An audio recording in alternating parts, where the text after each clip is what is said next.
Um menino que o mundo esqueceu se joga na frente de um carro de luxo, quase sendo atropelado.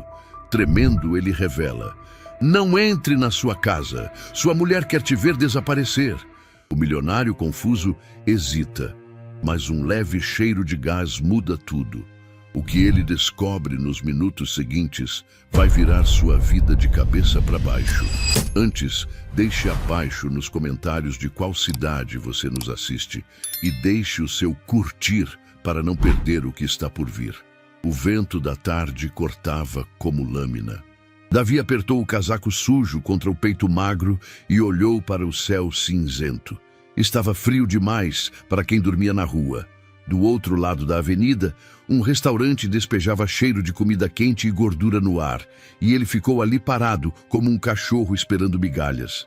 Mas o restaurante não era o que chamava sua atenção naquela hora. Era o Portão, o Porto das Araucárias, um condomínio de luxo cercado por muros altos e câmeras giratórias. Ficava a menos de 50 metros dali. Do lado de dentro, as luzes já se acendiam. Um mundo inacessível, feito de jantares caros e risadas de gente que nunca passava frio. Davi conhecia cada vigia, cada movimento dos carros pretos, cada faxineira que saía atrasada. Ele nunca atravessara o portão, mas sabia que dentro havia calor, cheiro de sabão caro e talvez um sofá onde alguém dormia sem medo. Foi então que o caminhão chegou, branco, com o logotipo azul de uma empresa de gás estampado na lateral. 4 homens desceram. 2 começaram a descarregar as ferramentas, um conferia uma prancheta e o último, o único sem uniforme completo, ficou de braços cruzados, observando o portão com atenção demais. Davi, curioso, se abaixou atrás de uma caçamba de lixo. O segurança da portaria conferiu uma prancheta, fez um sinal com a cabeça e abriu o portão. O caminhão passou devagar, arrastando o barulho dos pneus sobre o asfalto molhado. Davi esticou o pescoço. O homem sem uniforme ficou do lado de fora, fingindo fumar. Quando o portão se fechou, ele tirou algo do bolso. Um objeto metálico, pequeno, prateado, que brilhou sob a luz dos postes. O garoto não sabia o que era, mas sentiu o estômago apertar. Ele conhecia aquele brilho. Era igual ao de um isqueiro industrial que vira nas oficinas abandonadas da Rua 20. O homem encostou o telefone no ouvido e falou baixo: "Assim que ele ligar o aquecedor, acaba tudo. A madame vai estar bem longe até lá." Davi ficou paralisado. As palavras grudaram no peito como frio. A madame, o aquecedor, acaba tudo. O caminhão desapareceu dentro do condomínio. Por um instante, tudo ficou silencioso. Só o zumbido dos fios elétricos e o som distante de um cachorro latindo. Davi respirou fundo e se levantou. O coração batia tão rápido que doía. Ele tentou convencer a si mesmo de que não tinha entendido direito, mas o cheiro de gás, o cheiro já estava ali, leve, quase imperceptível, vindo da direção do muro. Ele olhou para o portão, fechado. Não havia como entrar. De repente, um carro preto se aproximou da entrada. O farol cortou a neblina e o som do motor ecoou pela avenida vazia. Davi reconheceu o carro. Era o mesmo que via entrar toda noite, sempre por volta das 7, o do homem de terno que morava na casa grande do alto. O segurança se posicionou para abrir o portão. Davi sentiu uma urgência subir pela garganta. O carro passou rápido demais e ele agiu sem pensar. O garoto se atirou na frente. Os pneus gritaram. O som da freada ecoou como um trovão. O carro parou a menos de 1 metro dele. Davi caiu de joelhos, tremendo. A porta se abriu com violência. Um homem alto, elegante, de terno escuro e olhar impaciente desceu furioso. "Você tá louco, garoto? Quer morrer?" gritou. Davi mal conseguia respirar. "O senhor não pode entrar", ofegou, apontando para o portão. Vão explodir sua casa." O segurança correu, confuso. O homem, Eduardo Albuquerque, dono da mansão mais comentada da cidade, o encarou com incredulidade. "Como é que é?" "Eu ouvi eles!" Davi apontava para dentro do condomínio, a voz trêmula. Falaram que assim que o senhor ligar o aquecedor, acaba tudo. A madame, sua mulher, mandou. Eduardo fez uma expressão de irritação misturada com desconforto. Olhou para o segurança, depois para o menino sujo e magro diante dele. De onde você tirou isso, hein? Tá me ameaçando? Quer dinheiro?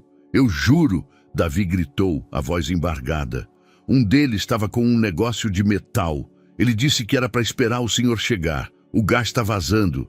O segurança tentou intervir. Doutor, deve ser um moleque drogado. Esses meninos inventam de tudo. Eduardo respirou fundo, tentando se acalmar. O coração acelerado, mas o raciocínio lógico o empurrava à negação. Vai embora, menino, antes que eu chame a segurança. Mas o cheiro! Davi insistiu desesperado. O senhor não sente? Eduardo hesitou por um segundo, e foi esse segundo que o salvou. Um vento soprou do condomínio, trazendo um cheiro leve, adocicado e metálico. Gás. Eduardo franziu a testa. Olhou para o portão, para o segurança, depois para o menino. Algo não estava certo. O segurança correu para o painel da portaria, tentando ver pelas câmeras. Doutor, tem algo errado na garagem da sua casa. Uma das câmeras está piscando. Eduardo hesitou, entre o medo e a razão. De repente entendeu. Se fosse verdade, estava a segundos de morrer. Sem pensar, correu para o carro. Fica longe, menino! Gritou. Fecha o portão e chama a polícia. O carro disparou condomínio adentro. Davi ficou parado, o vento batendo no rosto, o som da sirene distante crescendo. Ele queria correr, mas as pernas não obedeciam. O portão se fechou. Atrás dele, o barulho de pneus sobre o cascalho se misturava a um ruído estranho vindo do alto. O som do aquecedor automático sendo acionado. Não, murmurou. Não liga isso. O tempo pareceu parar. E então, um estampido abafado. Não uma explosão completa, mas o suficiente para estremecer o chão. O céu piscou com um clarão azul. Os alarmes começaram a soar. Davi caiu de joelhos, tapando os ouvidos. O som o levou de volta à noite em que o irmão tossia, o cheiro de gás misturado com fumaça invadindo o quarto. Ele fechou os olhos com força, tentando empurrar o passado para longe. Lá dentro, a mansão de Eduardo se enchia de fumaça. A garagem estava parcialmente queimada e um filete de gás ainda escapava por uma válvula quebrada. Eduardo saiu cambaleando, tossindo, o rosto coberto de fuligem.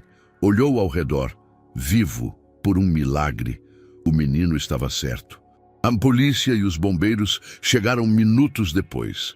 Davi já havia sumido, desaparecido entre as sombras da avenida, com medo de ser acusado.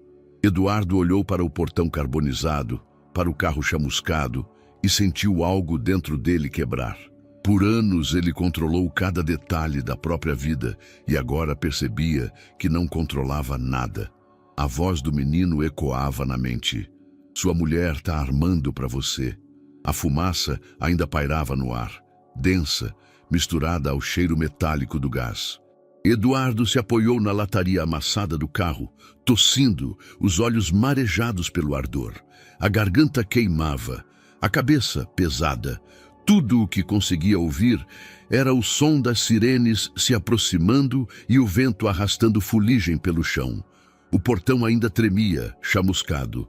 Atrás dele, o eco da voz do menino voltava em ondas, como se não quisesse ir embora.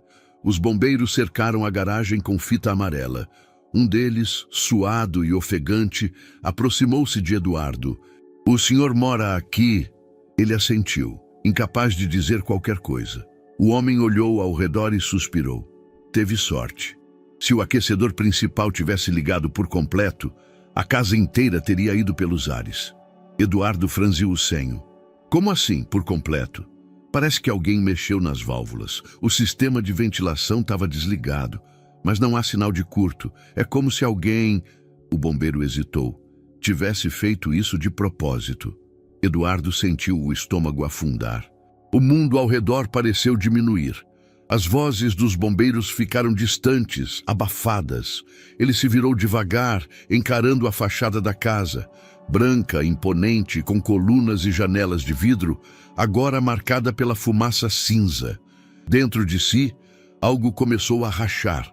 Tentou negar mentalmente, mas a palavra se impôs: armadilha. Minutos depois, já sozinho, entrou na casa. As luzes tremulavam. O cheiro de gás era mais fraco agora, mas ainda presente, doce e enjoativo. Passou pela sala, desviando dos cacos de vidro até chegar à garagem. O chão estava molhado pela água dos bombeiros e pedaços de concreto queimado se espalhavam perto do aquecedor. Eduardo se abaixou, examinando as válvulas. Não era técnico, mas sabia o suficiente para entender que aquilo não era acidente. As travas haviam sido giradas manualmente. Uma sensação estranha o percorreu. Alguém estivera ali. Alguém que conhecia a rotina da casa. De repente, o silêncio foi quebrado pelo toque do celular. O som o fez sobressaltar. Pegou o aparelho, ainda trêmulo. Era o número do síndico do condomínio. Senhor Albuquerque, soubemos do incidente. Os seguranças dizem que viram um caminhão de manutenção, certo? Sim, respondeu Eduardo, a voz rouca. Eu mesmo vi o caminhão entrando. Pois é. O curioso é que o sistema não registrou nenhuma autorização. Nenhuma empresa de gás estava agendada para hoje. Eduardo fechou os olhos, respirando fundo. A confirmação veio fria como lâmina. Ninguém deveria estar ali.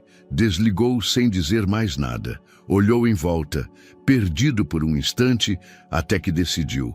Precisava ouvir da própria empresa. Digitou o número com dedos trêmulos. A ligação demorou a ser atendida. Companhia de gás, boa noite. Boa noite. Aqui é Eduardo Albuquerque. Preciso confirmar se algum técnico foi enviado para minha residência hoje. Houve uma pausa. Teclas sendo pressionadas. Senhor, verificando aqui, não há registro de visita. Nenhum agendamento no seu endereço. Eduardo apoiou a mão na bancada, o peso do corpo inteiro empurrando contra o mármore. Tem certeza? Nem manutenção preventiva? Absoluta. O último serviço foi há 3 meses. Silêncio. O coração dele começou a bater mais rápido. A garganta secou. Tudo apontava para uma conclusão impossível de ignorar. Alguém mandou aquele caminhão. E o alvo era ele. Saiu da garagem e foi até a sala. O reflexo da fumaça ainda ondulava pelos vidros, como se a casa respirasse medo. Eduardo passou a mão no rosto, tentando se recompor, e chamou o chefe de segurança. O homem chegou alguns minutos depois, suado, preocupado. Doutor, os bombeiros disseram que o sistema foi adulterado. Tem alguma ideia de quem pode ter feito isso? Eduardo balançou a cabeça sem responder de imediato. Nenhuma. E depois, com voz mais baixa, mas quem fez sabia exatamente o que estava fazendo. O segurança olhou para o chão. As câmeras da garagem estavam fora do ar desde o meio da tarde. Parecem ter sido desligadas do circuito principal. De dentro da casa? Sim, senhor. Eduardo o dispensou com um gesto. Ficou parado no meio da sala. O eco das próprias respirações, misturando-se ao estalo do teto, esfriando após o calor. A sensação era de invasão. Não apenas em sua casa, mas em algo muito mais íntimo. Sua segurança, seu controle, a certeza de que podia prever tudo. E agora nada parecia previsível. Subiu as escadas devagar. No andar de cima, o quarto ainda estava intacto. O lençol branco, o perfume caro no ar, o porta-retratos com a foto dele e de Bianca, sorrindo no terraço de uma vinícola italiana. Olhou para a foto. O sorriso dela parecia o mesmo. Bonito, encantador, perfeitamente falso. Pegou o celular e ligou. Chamou uma vez, 2, 3. Atendeu na 4ª. A voz suave, treinada, distante. Amor, tá tudo bem? Eduardo hesitou. Onde você tá? No spa, ué? Te avisei ontem. Por quê? Ele ficou em silêncio por um segundo. O som do mar e de vozes femininas ecoava do outro lado. Era um lugar real. Não parecia armação. Ainda assim, algo no tom dela o incomodava. Teve um problema aqui, disse por fim. Um vazamento. Bianca soltou um suspiro leve. De novo, Eduardo. Você vive obcecado com esses sistemas. É só chamar a manutenção. Eu chamei, mentiu ele. Disseram que ninguém foi enviado. Houve um breve silêncio do outro lado. Então deve ter sido engano do condomínio. Fala com o síndico. Tá tudo bem agora? Eduardo olhou pela janela para os destroços da garagem. Tá, respondeu com voz baixa. Tá sim. Que bom. Amanhã cedo eu volto, tá? Preciso descansar um pouco. A ligação terminou. Ele ficou com o telefone na mão por alguns segundos, olhando para o nada. O rosto dela continuava sorrindo na foto ao lado, congelado no tempo, enquanto o dele, refletido no vidro, parecia o de um estranho. Mais tarde, um dos bombeiros retornou com o relatório preliminar. Eduardo ouviu sem reagir. O laudo confirma o que dissemos. O vazamento foi proposital. As válvulas foram abertas manualmente e o sistema de ventilação desligado pelo painel interno. Interno? Repetiu ele. Sim, alguém dentro da casa. O bombeiro entregou o papel, com anotações técnicas e uma assinatura. Eduardo leu a primeira linha e parou. Indícios claros de sabotagem intencional. O som das palavras pareceu ecoar dentro do crânio. Intencional. Ele fechou o relatório sem responder. O bombeiro agradeceu e se afastou, deixando-o sozinho no hall, cercado pelo cheiro de fumaça e pelo tic-tac do relógio de parede. Eduardo caminhou até a varanda. A cidade lá embaixo continuava viva. Buzinas, luzes, normalidade. Mas para ele tudo parecia diferente. Aquela casa, que antes simbolizava sucesso, estabilidade, segurança, agora parecia uma armadilha dourada.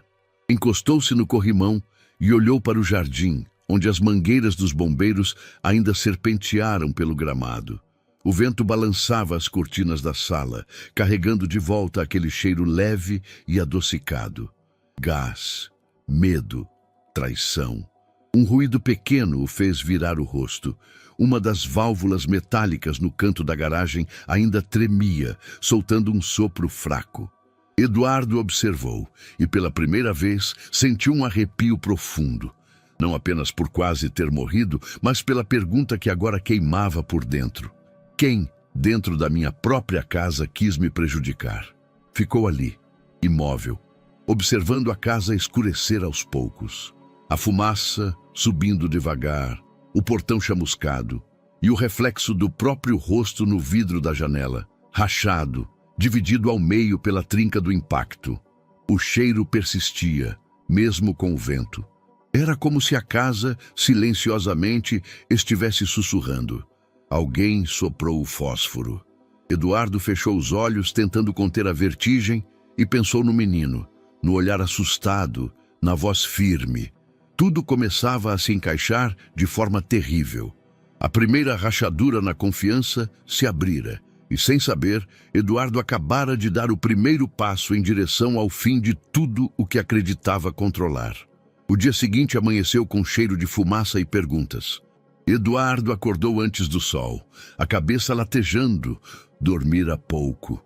Se é que chegou a dormir. Cada vez que fechava os olhos, via o clarão azul refletido nos vidros da garagem, e o som abafado da explosão voltava como um eco persistente. Desceu as escadas lentamente. A casa estava vazia, silenciosa demais. Até o som do próprio andar soava intruso. Do lado de fora, funcionários da manutenção faziam reparos emergenciais e repórteres aguardavam na calçada, atrás do portão chamuscado. Eduardo ignorou todos. Tinha outro pensamento na cabeça: o garoto, o menino que o avisou, o que ele quase atropelou. Ninguém sabia quem era, de onde veio, nem para onde foi. E por algum motivo que ele não conseguia explicar, Eduardo sentia que precisava encontrá-lo. Nenhum registro, senhor, informou o segurança da portaria. Como assim, nenhum? Revimos todas as câmeras externas. Aquele menino não aparece em lugar algum, nem entrando, nem saindo. É como se tivesse surgido do nada. Eduardo passou a mão no queixo, pensativo. E o caminhão? Mesma coisa. As imagens foram apagadas do sistema. O servidor parou de gravar por 40 minutos, justamente no horário em que ele entrou. 40 minutos. Tempo suficiente para tudo acontecer. Eduardo suspirou, olhando para o condomínio lá fora. As ruas perfeitas, as cercas vivas milimetricamente cortadas, os carros polidos, tudo parecia normal. Mas debaixo daquela aparência organizada, havia algo sujo. Algo que agora ele percebia que sempre esteve ali, escondido. Poucas horas depois, a notícia começou a se espalhar. Sites, rádios, canais de TV. Acidente em mansão de empresário quase termina em tragédia. A palavra acidente o incomodava. Nada daquilo tinha sido um acidente. Logo, blogs sensacionalistas começaram a sugerir teorias. Alguns diziam que o vazamento era resultado de sabotagem industrial, uma tentativa de prejudicar a empresa de energia de Eduardo. Outros, que era uma fraude interna para chamar a atenção da mídia. Ninguém mencionava o garoto, nenhuma testemunha, nenhuma filmagem. Mas o que realmente o assustou foi quando começaram a chegar as mensagens. A primeira veio por e-mail, de um endereço anônimo. Ela vai tentar de novo. A segunda no celular. Cuidado com quem dorme do seu lado. Eduardo encarou a tela por longos minutos. Bloqueou o número, mas minutos depois, outra mensagem chegou. De um novo remetente, com o mesmo aviso. A caligrafia era diferente, o tom igual. Não confie em sorrisos, o perigo ainda está em casa. Ele apagou tudo. Mas as frases ficaram gravadas na mente. Ela vai tentar de novo. Cuidado com quem dorme do seu lado. As palavras pareciam ter vida própria, ecoando em cada canto da casa. À tarde, recebeu um convite inesperado. Uma entrevista exclusiva com uma emissora local. Eduardo quase recusou, mas decidiu aceitar. Precisava mostrar força, estabilidade, controle. Precisava parecer bem. Durante a entrevista, o repórter perguntou com um sorriso forçado: "O senhor acredita que o que aconteceu foi um acidente ou algo intencional?" Eduardo respirou fundo, tentando manter a compostura. "Prefiro não especular. As autoridades estão investigando." O repórter insistiu: "Há rumores de que um caminhão de manutenção entrou sem registro. O senhor confirma?" Ele hesitou por um segundo. E esse segundo bastou para o público perceber o desconforto. "Eu não posso comentar", respondeu por fim. "O que posso dizer é que estou vivo graças a um aviso inesperado." "De quem?" o repórter perguntou. Eduardo o encarou com expressão indecifrável. "De alguém que desapareceu antes que eu pudesse agradecer." A entrevista terminou, mas a repercussão foi imediata. Nas redes começaram a surgir comentários, teorias, piadas, hashtags. O nome Menino do Gás virou tópico do dia. E quanto mais falavam, mais Davi parecia se tornar um fantasma. À noite, Eduardo voltou à portaria. Ninguém passou procurando emprego, comida, abrigo, nada. "Nada, senhor. Já mostrei fotos nas redondezas. Ninguém reconhece o garoto. Ele devia ter uns 10 anos, magro, cabelo escuro." "As ruas estão cheias de garotos assim, doutor." A frase do segurança ecoou de forma cruel. "As ruas estão cheias de garotos assim." Sim, e todos invisíveis. Eduardo voltou para casa, sentindo uma solidão estranha. Por mais paradoxal que fosse, sentia a falta daquele menino que o havia enfrentado com coragem. O único entre tantos adultos que o salvara sem querer nada em troca. Enquanto isso, em outro ponto da cidade, um restaurante elegante abria suas portas. O som do piano preenchia o ambiente, e taças se erguiam sob a luz suave dos lustres. Bianca Monteiro sorria, impecável. Vestido preto, maquiagem discreta, um olhar que misturava charme e cálculo. À sua frente, sentado com um copo de vinho, Roberto Farias, empresário conhecido e dono de uma influência que ia muito além dos negócios. Você parecia preocupada, disse ele com um sorriso leve. Aconteceu alguma coisa?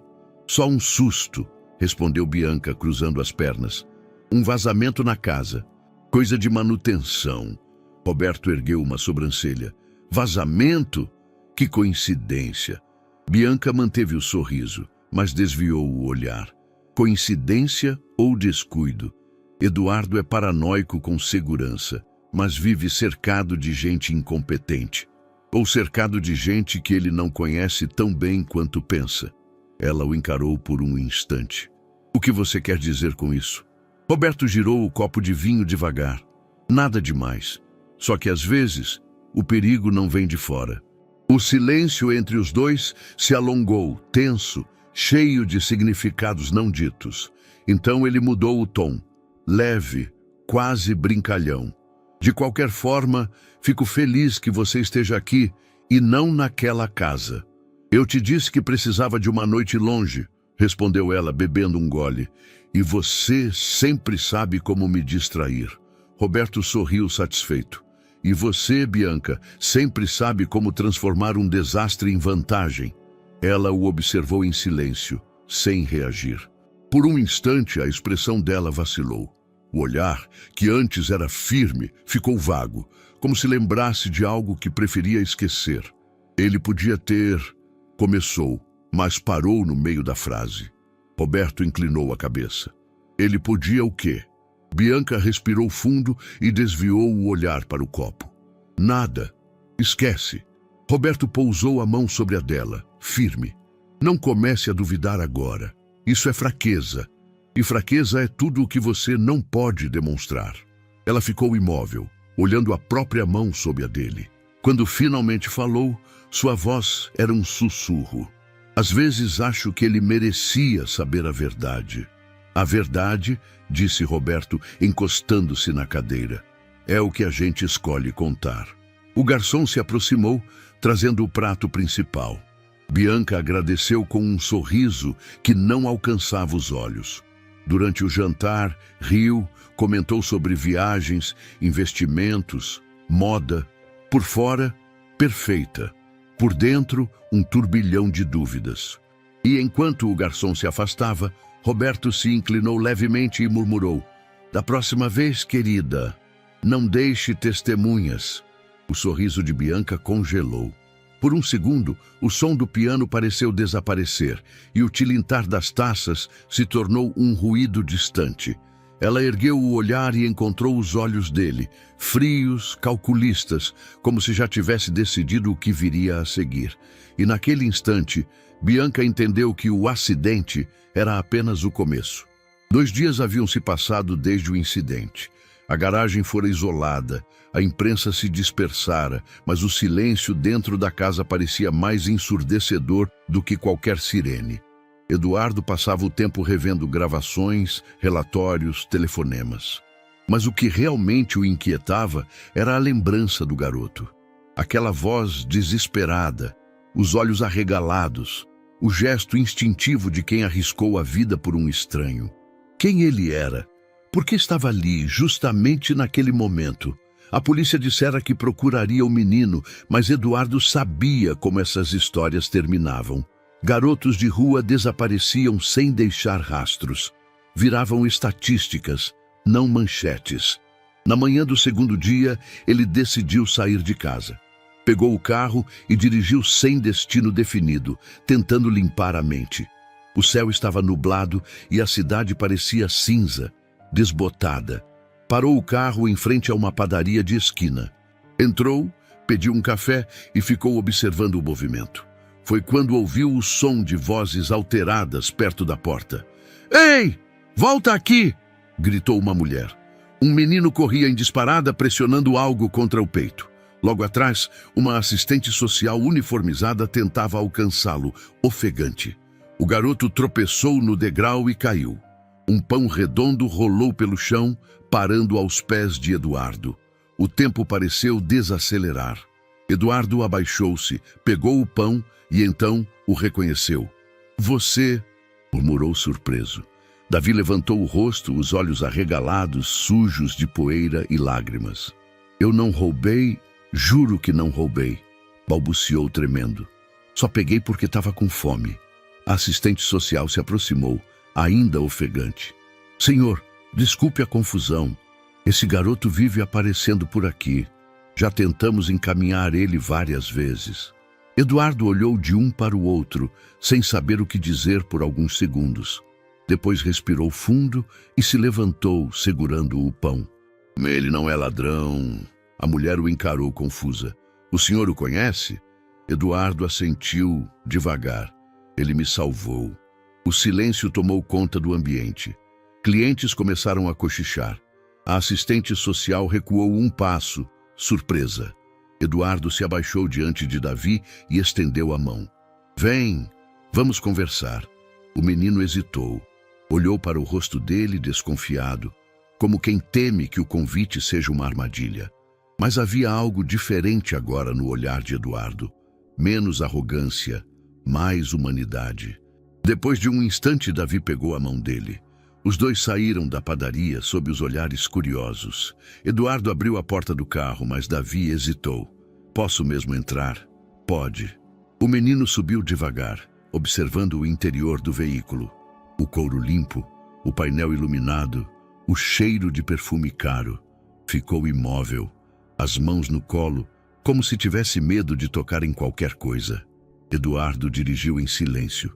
O rádio estava desligado e o único som era o do motor.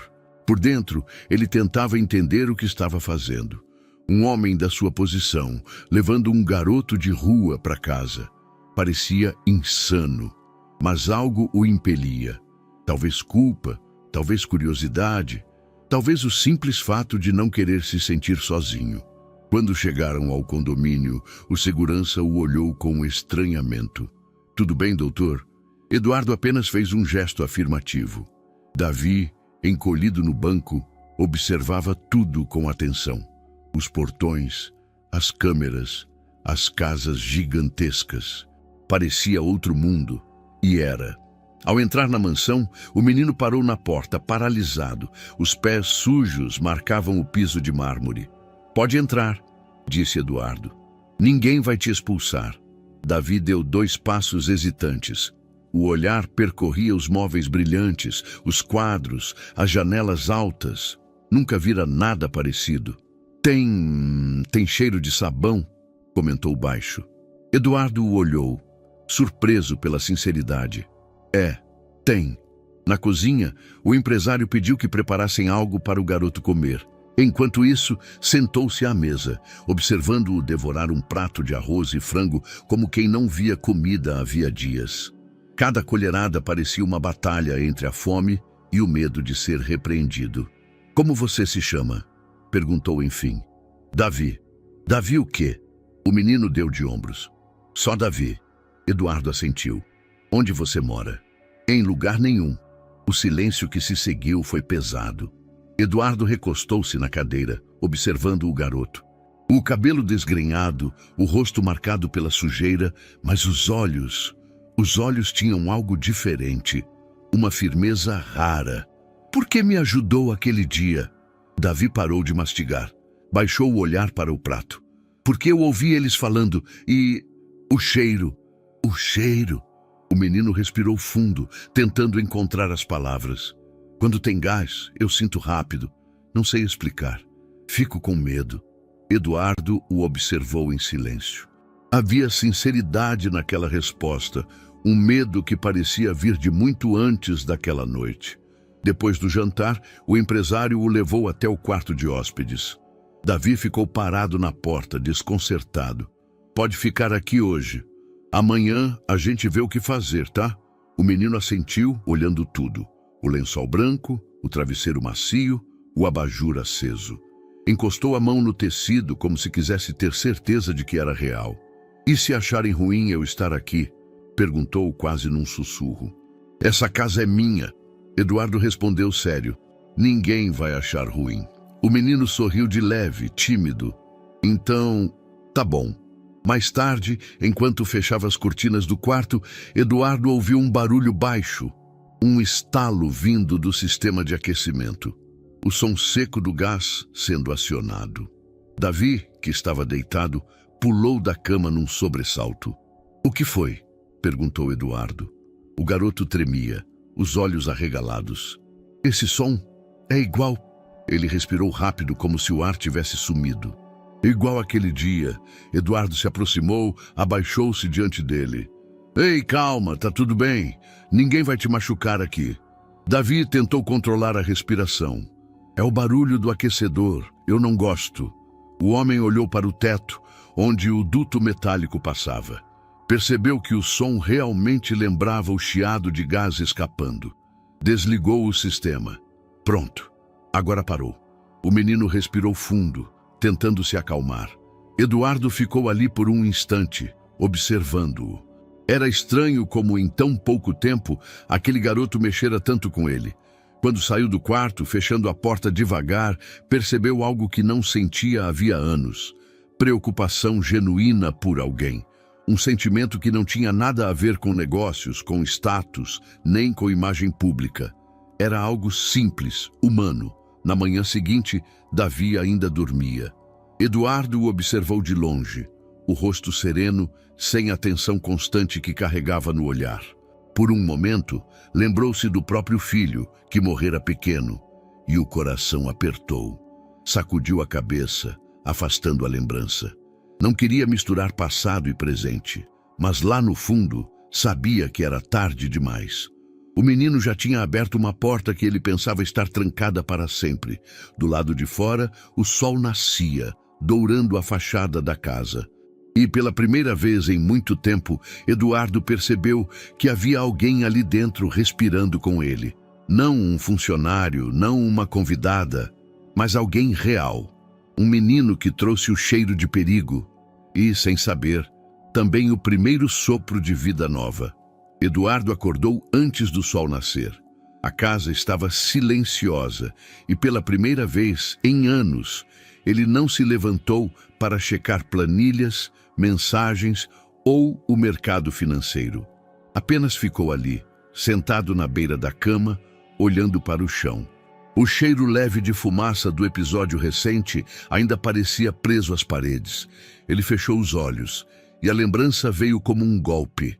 O fogo começou numa noite comum. O som que o acordou não foi o alarme, nem o estalo das chamas, mas o choro do filho, Lucas, de apenas 6 anos. O menino chamava por ele e Eduardo correu pelos corredores tomado de pânico. As labaredas já lambiam o teto e a fumaça se espalhava rápido demais. Conseguiu abrir a porta do quarto, mas o calor o fez recuar. Houve um estalo seco. E então o teto desabou parcialmente. Ele gritou o nome do filho, mas a resposta nunca veio. Quando abriu os olhos, anos depois, o rosto ainda estava molhado. Nunca contara aquilo a ninguém, nem a Bianca. Preferia que achassem que era apenas um homem de temperamento frio e racional. Mas, na verdade, tudo o que fazia era uma tentativa de compensar o que não conseguiu evitar. Desde aquela noite, se tornara obcecado por controle. Câmeras, alarmes, sensores, rotinas milimetricamente planejadas. Nada podia dar errado. E ainda assim, o perigo o alcançara novamente. O som de passos leves o tirou do transe. Davi estava parado na porta, com o cabelo bagunçado e o olhar curioso. "O senhor tá bem?" perguntou com voz baixa. Eduardo disfarçou o cansaço com um sorriso breve. "Tô sim." "Dormiu bem?" O menino assentiu, mas ficou parado, como se quisesse dizer algo. Eduardo fez um gesto para que se aproximasse. "Pode falar." Davi se sentou à beira do sofá, as mãos entrelaçadas. "O senhor perguntou outro dia por que eu fiquei com medo do gás." Eduardo apenas o observou. "Sim." O garoto respirou fundo, tentando reunir coragem. "Eu morava com meu irmão. A gente ficava num barraco de madeira. Ele ficou doente, tossia muito. Disse que era só gripe, mas piorou. Eu tentava comprar remédio com o dinheiro que juntava, mas nunca dava." A voz dele começou a embargar. Um dia ele não acordou. Fazia frio e o fogo da lata apagou. Eu fiquei com medo de acender de novo. Desde então, quando eu sinto o cheiro de gás, parece que vai acontecer tudo de novo. Eduardo não respondeu. Apenas colocou a mão no ombro do garoto. Os dois ficaram em silêncio, conectados por uma dor diferente, mas parecida. Um perdeu o filho, o outro, o irmão. Ambos sabiam o que era não conseguir impedir o pior. Mais tarde, enquanto Davi desenhava distraído na mesa da cozinha, Eduardo o observava. O traço infantil formava algo parecido com duas figuras, uma alta e uma pequena, de mãos dadas diante de uma casa. Ele sorriu, sem dizer nada. Talvez o destino tivesse decidido dar a ele uma segunda chance, e dessa vez ele não deixaria nada destruir aquilo. Enquanto isso, do outro lado da cidade, Bianca Monteiro segurava o telefone com força. Eduardo não atendia há 2 dias. Nenhuma mensagem, nenhuma ligação. Ela havia enviado flores, recados, tentado manter a aparência de calma, mas o silêncio dele era insuportável. Andava de um lado para o outro no apartamento, o salto batendo no piso com irritação. "Ele está me evitando, Roberto", disse finalmente. "Desde o vazamento, parece que eu deixei de existir." Roberto Farias, recostado no sofá, observava-a com o olhar frio e paciente de quem sabe exatamente o que quer. "Ele está assustado, Bianca. Quando um homem perde o controle, busca outra forma de se sentir seguro." "Seguro?" Ela riu, amarga. "Ele sequer olha para mim." Roberto inclinou-se para a frente, apoiando os cotovelos nos joelhos. Talvez ele tenha encontrado outro tipo de companhia. Bianca o encarou confusa. "O que você quer dizer com isso?" Ele deu um meio sorriso. "Dizem que tem um garoto morando lá agora. Um menino de rua." "Um quê?" Bianca arregalou os olhos. "De onde você tirou isso?" "Fontes." Respondeu num tom leve. "A imprensa adora a fofoca. Estão chamando o menino de herói."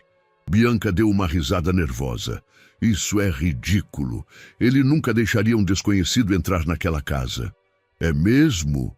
Roberto ergueu uma sobrancelha. "Você tem certeza de que conhece o homem com quem está prestes a casar?" O silêncio que se seguiu foi sufocante. Bianca desviou o olhar, a respiração acelerada. A frase soou como uma lâmina disfarçada de pergunta. Roberto se levantou, aproximou-se e sussurrou. "Ele encontrou alguém que o fez se sentir vivo de novo, e não foi você." "Cala a boca", ela disse entre dentes, mas a voz saiu fraca. Roberto sorriu, satisfeito com o efeito. "Pense bem, Bianca. Talvez ele já tenha escolhido um novo herdeiro." Ela ficou imóvel, olhando o chão. As palavras dele se espalharam na mente como veneno. Um novo herdeiro, um substituto. Nos olhos de Bianca, o orgulho ferido começou a se transformar em algo mais sombrio. Raiva. Roberto a observou por um instante, depois se afastou, satisfeito. Sabia que a semente havia sido plantada. Enquanto isso, na casa de Eduardo, o clima era diferente. Davi dormia no sofá, um cobertor cobrindo metade do corpo. Eduardo apagou as luzes, observando o menino por um momento. Havia tranquilidade ali, algo que ele não sentia há anos. Mas, lá longe, uma tempestade começava a se formar, lenta, silenciosa, inevitável. A noite caiu devagar sobre o porto das Araucárias, tingindo o céu de um cinza azulado. Eduardo, sentado no escritório, passava os olhos pelo monitor do sistema de segurança, uma rotina que até poucos dias atrás era apenas formalidade. Agora era necessidade. Mas algo o incomodava. As câmeras pareciam diferentes. Uma das telas piscava em preto e branco, como se o sinal estivesse fraco. Outra mostrava ângulos errados, levemente deslocados. Ele se levantou, aproximou-se do painel e aumentou o zoom. A câmera que dava visão da entrada lateral estava virada para o chão. A da garagem, que havia sido substituída após o incidente, mostrava apenas o muro.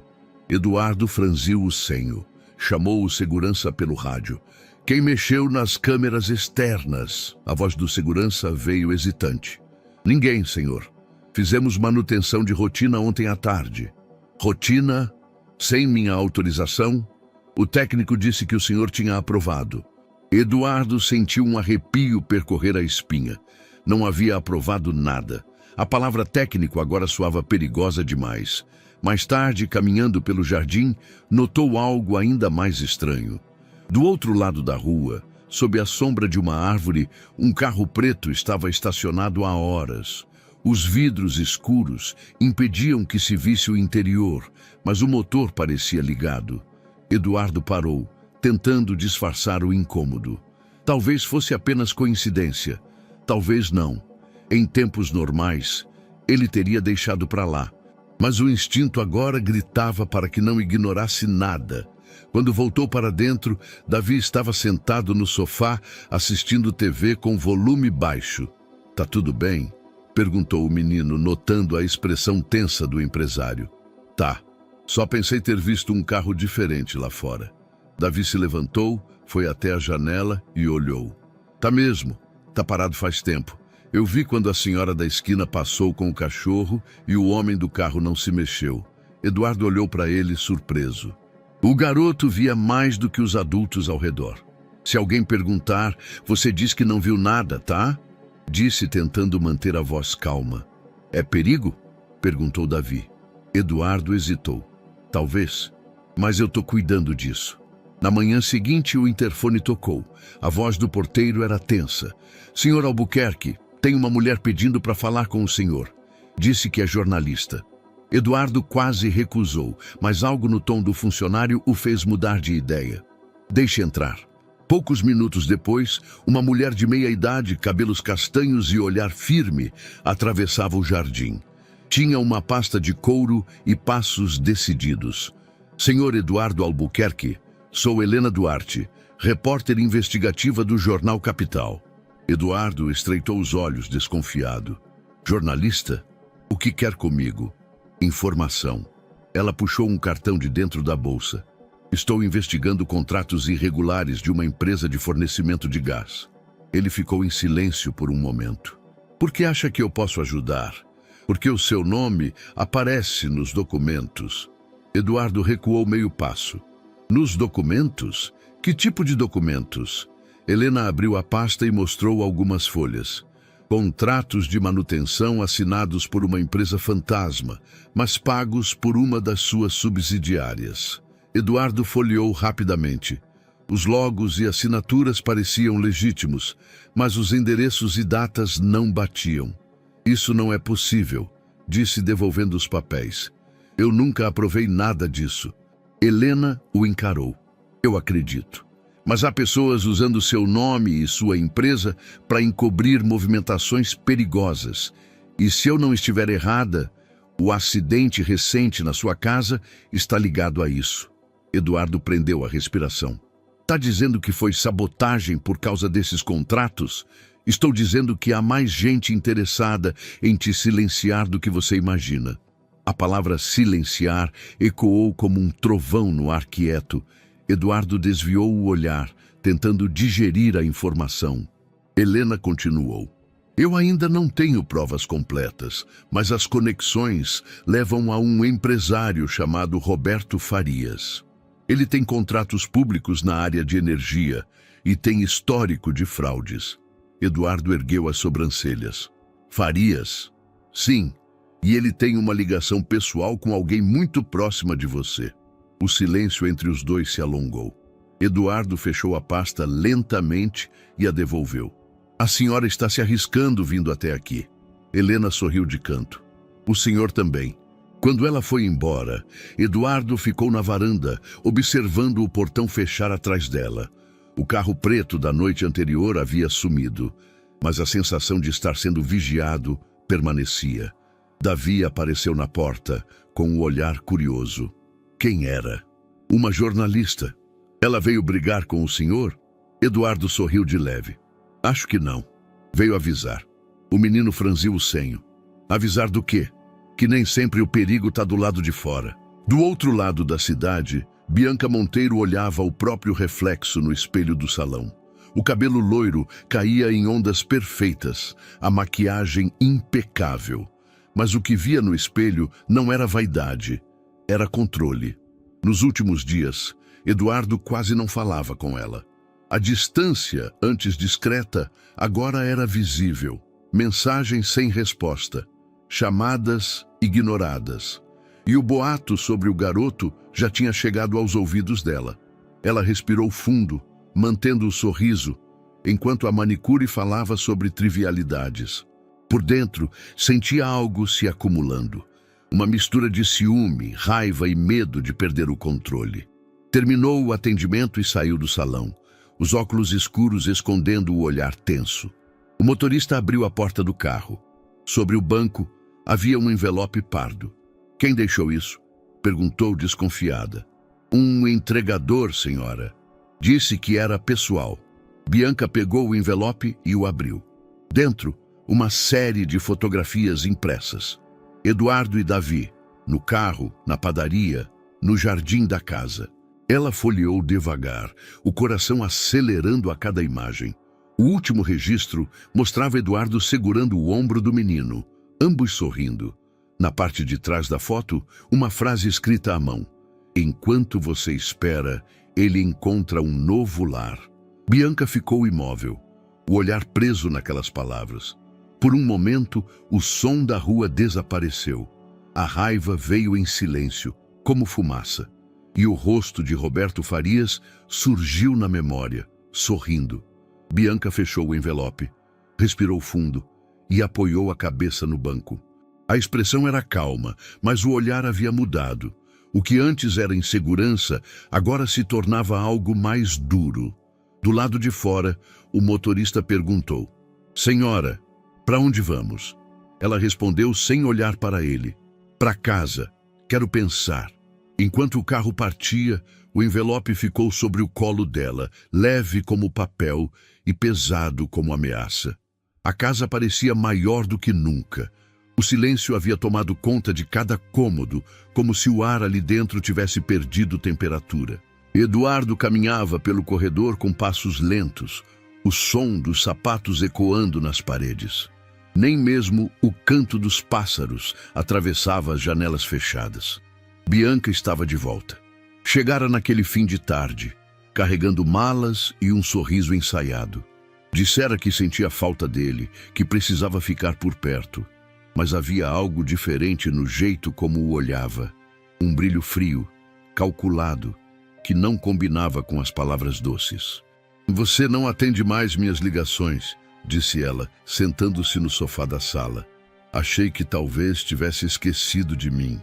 Eduardo a observou à distância. "Tenho estado ocupado." "Ocupado", ela repetiu, cruzando as pernas. "Com o trabalho, imagino. Ou com o menino que mora aqui agora." Ele desviou o olhar sem responder. Bianca soltou uma risada leve, mas o som era seco. "A imprensa adora heróis, né? Um garoto de rua que salva o milionário. Parece história de filme." Eduardo manteve o tom calmo. "Ele me salvou. Achei que isso fosse motivo suficiente para ajudá-lo." Bianca o encarou por alguns segundos, depois balançou a cabeça. "Sempre tão nobre, Eduardo. Tão perfeito." O tom de voz dela tinha algo de ácido, escondido sob a suavidade. Eduardo percebeu, não respondeu, apenas se afastou subindo as escadas. A casa estava fria, e não era culpa do clima. No andar de cima, Davi escutava tudo. Sentado na cama, ouvia as vozes ecoando pela escada.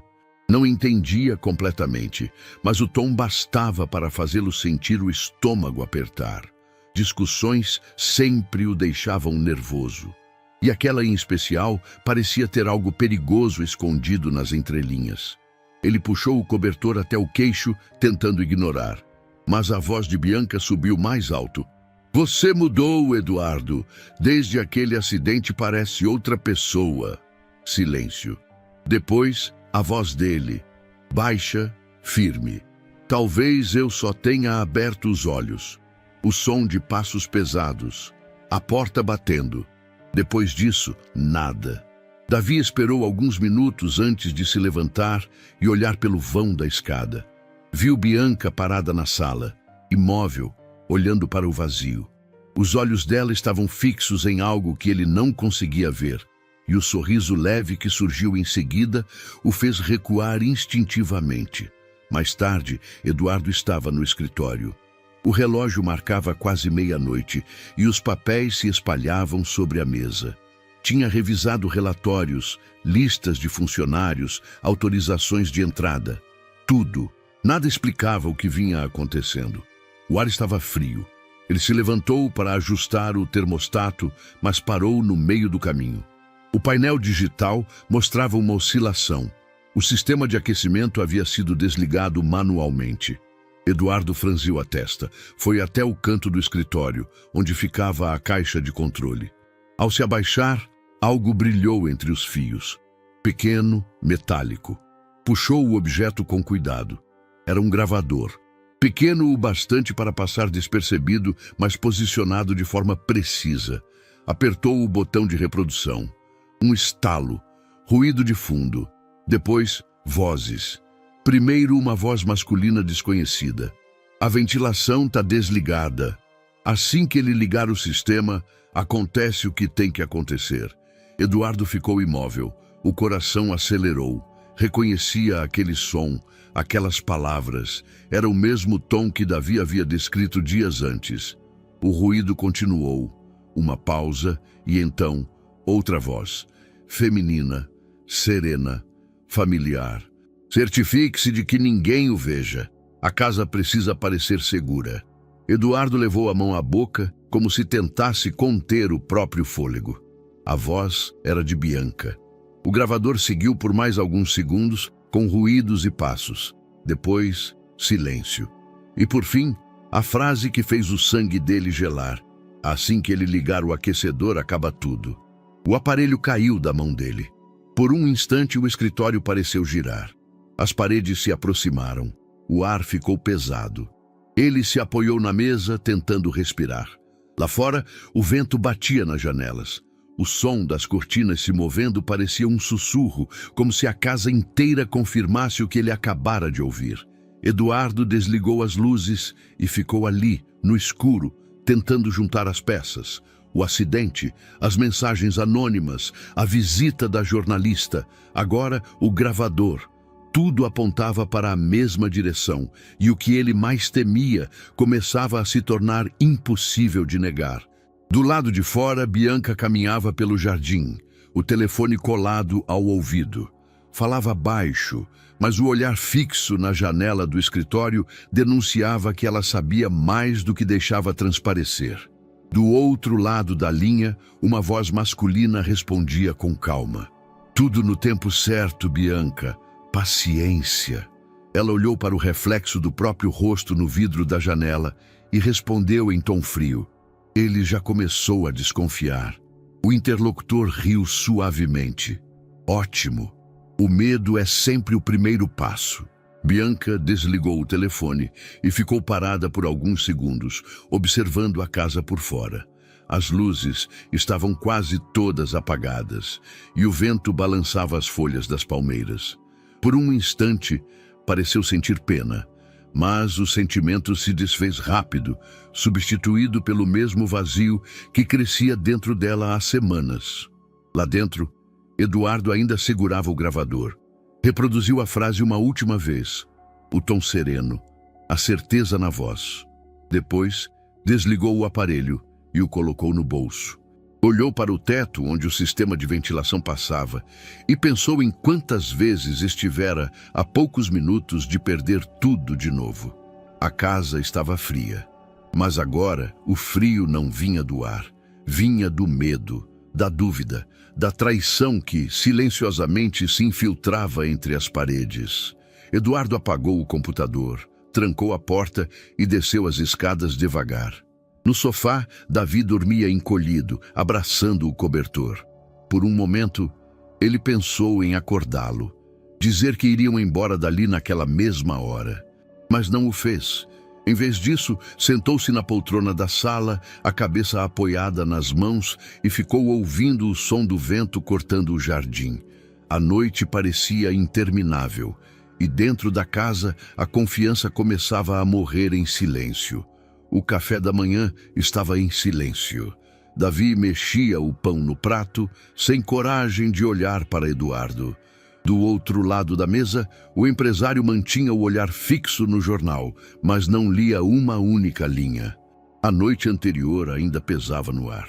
O gravador, as vozes, a frase que não parava de ecoar em sua mente. Eduardo quebrou o silêncio primeiro. Davi, aquele dia, quando você me avisou sobre o gás, você se lembra exatamente do que ouviu? O menino levantou os olhos devagar. Havia algo diferente no tom de Eduardo. Não era raiva nem desconfiança. Era um pedido. Eu lembro, respondeu baixinho. Eduardo apoiou os cotovelos na mesa. Quero que me conte tudo. Cada som, cada palavra. Davi respirou fundo. Eu estava perto do muro. Um caminhão chegou. Um dos homens não usava uniforme. Ele falava no telefone. Disse que, assim que o senhor ligasse o aquecedor, tudo ia acabar. Eduardo prendeu a respiração. Davi continuou olhando fixamente para o prato. Depois, outra voz respondeu. De longe. De dentro do caminhão, acho. E o que essa voz disse? Perguntou Eduardo, a voz quase um sussurro. O garoto hesitou. A mão tremia, e ele parecia lutar contra a lembrança. Ela disse para ter certeza de que a ventilação estava desligada. E depois mandou eles saírem rápido. Eduardo sentiu um nó no estômago. Você reconheceu essa voz? O menino olhou para ele assustado e depois desviou o olhar. No começo não, mas quando ela apareceu aqui em casa, parou, engolindo em seco. Era a mesma. O silêncio que se formou foi quase palpável. Eduardo ficou imóvel, o rosto imóvel, os olhos perdidos no nada. A mente se recusava a aceitar. Bianca. Ele queria acreditar que Davi estava enganado, que a lembrança confundira o garoto. Mas o gravador que encontrara na noite anterior dizia o contrário, e o coração dele, mesmo sem querer, sabia que era verdade. Eduardo respirou fundo e tentou se recompor. Davi, o que você ouviu? Não fala disso com ninguém, tá? Nem com os seguranças. Tô com medo, disse o menino baixinho. E se ela descobrir? Eduardo se levantou e foi até ele. Colocou a mão em seu ombro com um gesto firme. Ninguém vai te fazer mal, eu prometo.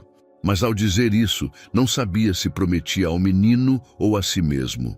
Na mesma manhã, Helena Duarte revisava documentos em seu pequeno escritório, coberto de pastas e recortes. A conversa com Eduardo ainda ecoava na mente. Havia algo grande por trás daquele incidente, algo que ligava o setor de energia, contratos públicos e nomes influentes. Ligou o laptop e começou a cruzar informações. O registro do caminhão que entrara no condomínio não existia em nenhum banco de dados da empresa de gás. O veículo pertencia, na verdade, a uma transportadora desativada havia 3 anos. Falso, murmurou. Pegou o telefone e ligou para um contato na polícia. Preciso que procurem um veículo branco, placa 7H92. Era registrado como de manutenção. Quero saber quem o comprou depois que a transportadora fechou. Do outro lado da linha, o policial respondeu. Helena, você está se metendo com gente perigosa. Ela sorriu, cansada. Já faz tempo que me meto. Agora é pessoal. Enquanto isso, Bianca almoçava com Roberto em um restaurante de luxo, as cortinas fechadas para evitar olhares curiosos. Ela mexia o garfo no prato, distraída. Roberto a observava com o mesmo sorriso paciente de sempre. Você parece distante, disse ele. Eduardo não fala comigo, respondeu fria. Evita até olhar na minha cara. Talvez ele já saiba. Bianca o encarou, surpresa. Saber o quê? Roberto inclinou-se levemente. Que você o deixou sozinho na hora errada e que alguém aproveitou a oportunidade. Ela franziu o senho. Tá tentando me assustar. Não, Tô te preparando. Ele tomou um gole de vinho, depois completou. Quando um homem começa a desconfiar, não para até encontrar provas. Bianca o observou, tentando decifrar aonde ele queria chegar. Roberto então se inclinou mais um pouco, a voz quase um sussurro. É hora de resolver isso de uma vez. Resolver como? Perguntou nervosa. De forma pública, um acidente que encerre qualquer dúvida. Bianca o fitou por alguns segundos atônita. Você está dizendo que às vezes é preciso se antecipar, interrompeu ele sem alterar o tom. Um deslize, um susto, algo que mude o foco da história. Depois disso, ninguém vai te apontar o dedo. Ela desviou o olhar para a janela. Lá fora, a cidade seguia seu ritmo normal, indiferente ao caos que crescia dentro dela. O rosto de Eduardo lhe veio à mente, o olhar distante, a calma forçada. Por um instante, uma dúvida surgiu, mas Roberto segurou sua mão sobre a mesa. É o único jeito de virar o jogo, Bianca. Ela não respondeu. Apenas ficou olhando a própria mão, fria sob a dele. Sabia que estava cruzando uma linha, mas já não sabia como voltar. Naquela mesma noite, no escritório silencioso, Eduardo olhava pela janela. As luzes do jardim refletiam nas vidraças.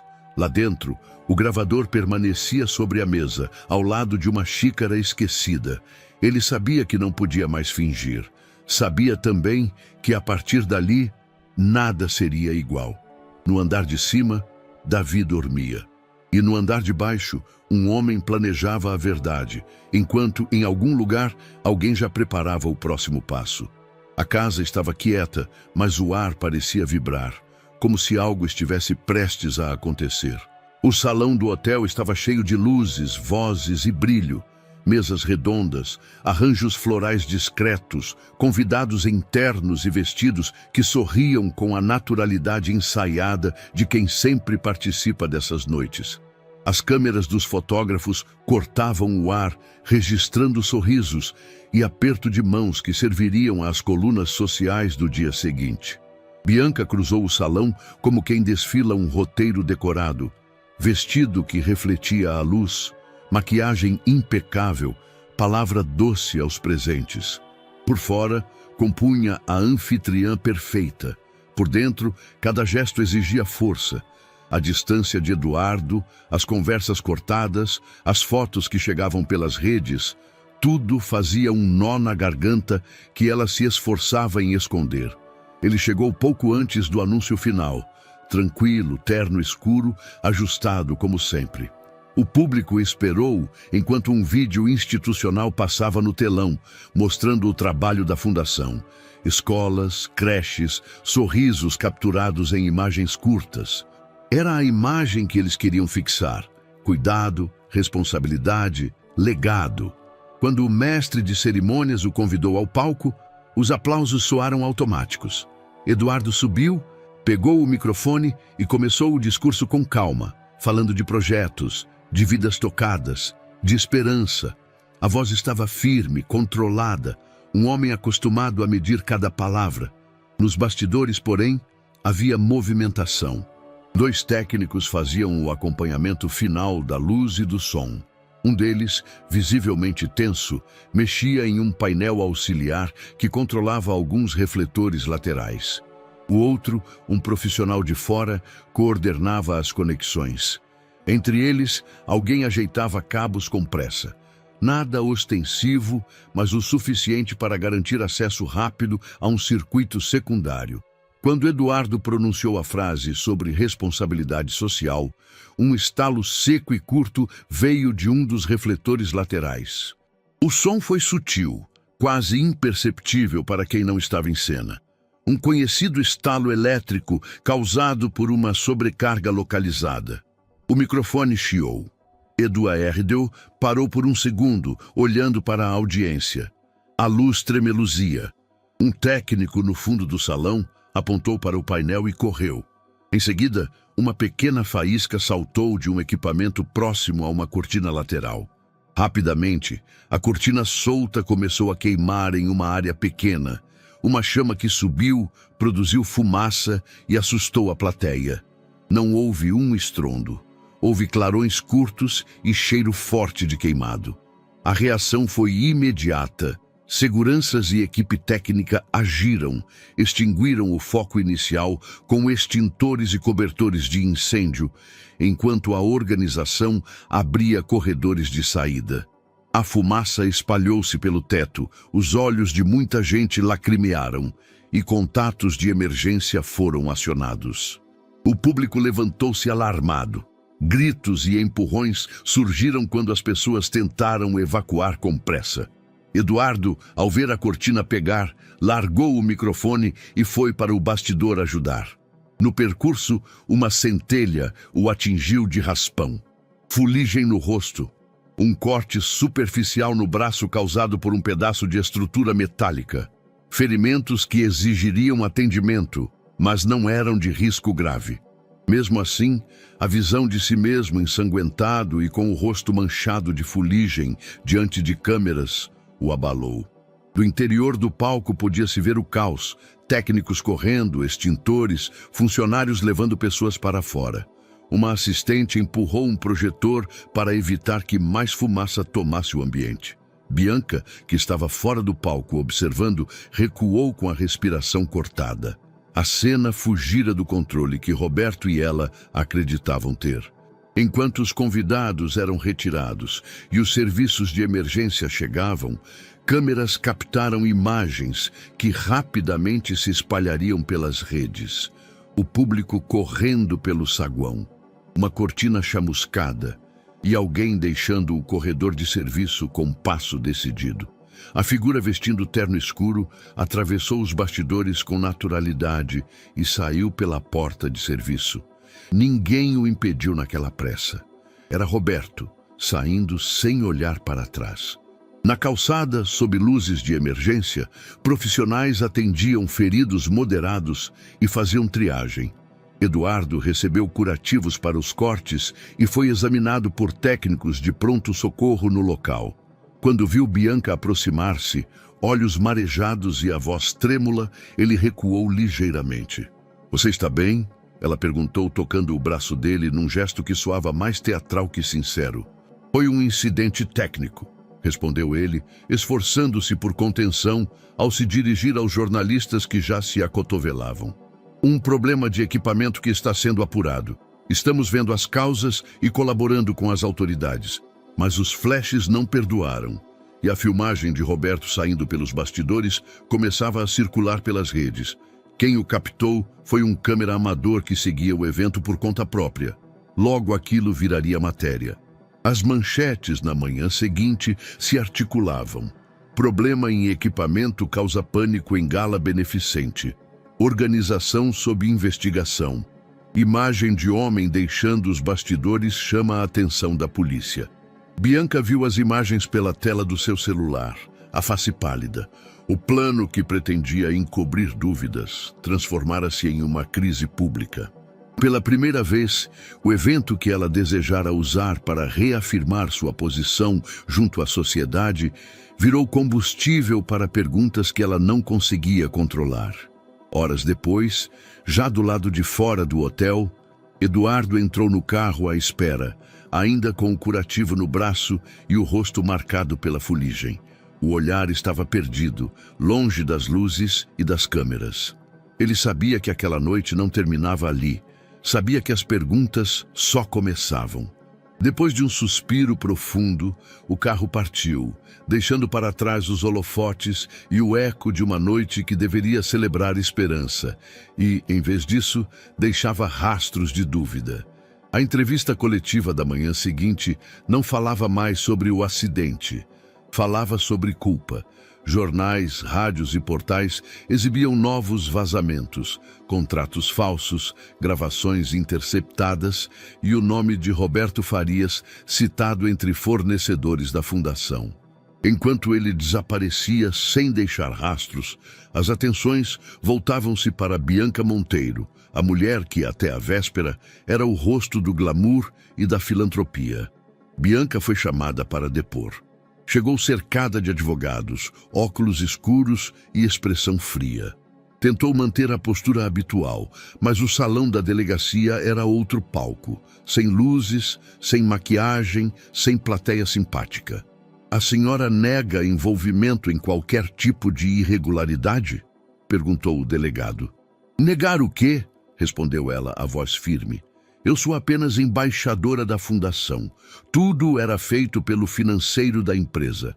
Mas, conforme as perguntas avançavam, a segurança dela começou a rachar. Os investigadores exibiram documentos assinados por ela, transferências, recibos e um contrato com a mesma transportadora envolvida no serviço de manutenção na casa de Eduardo. Bianca piscou sem responder. Por dentro, sentia o chão ceder. Horas depois, na redação do jornal Capital, Helena Duarte editava um áudio recém-obtido. A voz de um homem dizia: desliga a ventilação e sai antes que ele perceba. Logo em seguida, outra voz, feminina, fria, respondia: entendido. Helena fechou os olhos por um instante, o peso da descoberta apertando o peito. Sabia que aquele material mudaria tudo. O jornal publicou o trecho parcial no início da noite. E no instante em que o áudio foi ao ar, as redes explodiram. Na casa de campo onde se recuperava, Eduardo assistiu à reportagem em silêncio, o braço ainda enfaixado, a mente inquieta. Davi dormia no sofá, exausto após dias tensos. Eduardo passou a mão sobre os cabelos do garoto, num gesto protetor. Agora você está seguro, murmurou mais para si do que para o menino. Eu prometo que vai ficar tudo bem. Mas no fundo, sabia que as promessas já não valiam tanto. O perigo não havia acabado. À noite, Helena foi chamada novamente à delegacia. Bianca pedira para falar com ela, sem advogados, sem câmeras. A repórter entrou na sala. Bianca estava sentada, o rosto pálido, o rímel borrado. Por um instante, as duas apenas se olharam. Por que tudo isso, Bianca?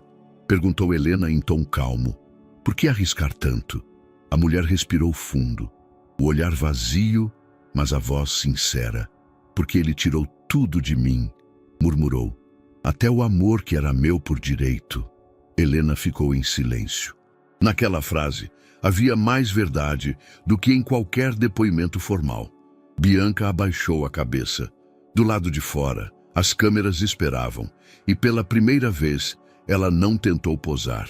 A manhã começou com o som insistente dos celulares vibrando nas redações. O nome Helena Duarte estampava todas as manchetes. A matéria estava no ar. Em um texto direto e cuidadoso, Helena expôs o que vinha investigando há semanas. A teia de contratos irregulares, a ligação entre empresas de fachada e a fundação e o plano que, segundo fontes, visava afastar definitivamente o empresário Eduardo Albuquerque de seus negócios. As palavras eram precisas, sem exageros. Mas, nas entrelinhas, todos entendiam o peso do que estava sendo revelado. Nos bastidores do poder, telefones começaram a tocar. Empresas negavam o envolvimento. Políticos silenciavam, advogados se movimentavam. O país inteiro falava do escândalo. E no centro de tudo, o nome de Bianca Monteiro reaparecia. Agora não mais associado à elegância, mas a mistério, culpa e tragédia. Quando a notícia chegou até ela, Bianca estava em um quarto silencioso, o rosto cansado, os olhos sem foco. O enfermeiro entrou às pressas, acompanhado de uma médica, que verificou seus sinais com calma e trocou um olhar preocupado com a equipe. Ela estava viva, mas o corpo e a mente pareciam exaustos demais para reagir. Não houve tentativa explícita, apenas um gesto impulsivo, uma fuga momentânea que poderia ter terminado de forma irreversível se não fosse a chegada rápida dos funcionários. Agora, o quarto branco e silencioso a envolvia como um castigo. Nenhuma câmera, nenhum espelho. Apenas o som baixo do monitor cardíaco, marcando o tempo que ainda restava. Quando Eduardo entrou no hospital, o corredor estava vazio. Usava roupas simples, sem seguranças, sem repórteres. Os enfermeiros o reconheceram, mas ninguém ousou se aproximar. Parou diante da porta e ficou alguns segundos imóvel. Depois, entrou. Bianca estava acordada. Olhou para ele como quem vê um fantasma. O silêncio entre os dois parecia mais pesado do que qualquer palavra. Eduardo deu 2 passos à frente. O rosto calmo, mas os olhos, aqueles olhos, traziam um cansaço impossível de disfarçar. "Por quê?" perguntou apenas. A pergunta ficou no ar como uma sombra. Bianca desviou o olhar para a janela. Do lado de fora, o céu estava nublado. Demorou a responder. Quando o fez, a voz saiu fraca, quase um sussurro. "Porque eu não sabia mais quem eu era sem você. E quando percebi, já tinha me tornado alguém que você não reconheceria." Eduardo não respondeu. Ficou parado, absorvendo cada palavra. Não havia raiva, nem perdão, apenas uma tristeza antiga, profunda. Ela tentou sorrir, mas os olhos se encheram d'água. "Eu só queria ser vista, Eduardo. Nem por dinheiro, nem por fama. Só por você." O empresário respirou fundo, mas não se aproximou. Olhou ao redor, para o quarto frio, para a mulher que um dia dissera amar e que agora parecia tão distante de tudo que já foram. "Cuide-se", disse enfim, virando-se para sair. Quando a porta se fechou atrás dele, Bianca encostou a cabeça no travesseiro. Lá fora, o som do vento batendo na janela soava como um pedido de perdão que chegou tarde demais. Do outro lado da cidade, Helena observava da redação as atualizações no site. A matéria estava em todos os canais, mas, por um instante, ela parou de digitar e olhou pela janela. Sabia que cada linha publicada tinha um preço. E naquele caso, ninguém sairia ileso. A chuva começara fina, quase invisível, quando Eduardo desceu do carro. O portão do condomínio Porto das Araucárias se abriu devagar, rangendo levemente, como se também estivesse cansado. O vigia o cumprimentou com um aceno silencioso, o tipo de gesto respeitoso e contido que se faz a alguém que já perdeu demais. Eduardo não respondeu, apenas seguiu. O carro avançou lentamente pela rua principal. As calçadas estavam molhadas, refletindo o brilho fraco dos postes. As casas, alinhadas como vitrines, pareciam dormir. Janelas fechadas, cortinas puxadas. O condomínio inteiro, outrora símbolo de status e segurança, agora soava vazio, quase fúnebre. Quando parou diante da mansão, o vento trouxe o eco de um passado recente. Risadas em jantares, o som do piano na sala, os passos de Bianca descendo as escadas. Mas agora só havia o som da chuva. Eduardo desligou o motor, ficou alguns segundos parado e olhou o reflexo da casa através do vidro. Por fora ainda era perfeita. Fachada de mármore, colunas imponentes, janelas altas.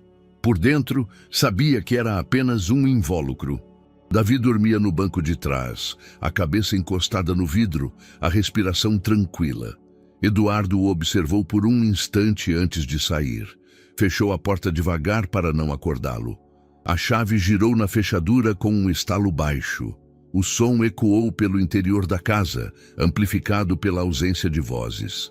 Eduardo entrou e o silêncio o atingiu de imediato. O aroma de lavanda, antes constante, havia desaparecido. O ar era frio, pesado, parado.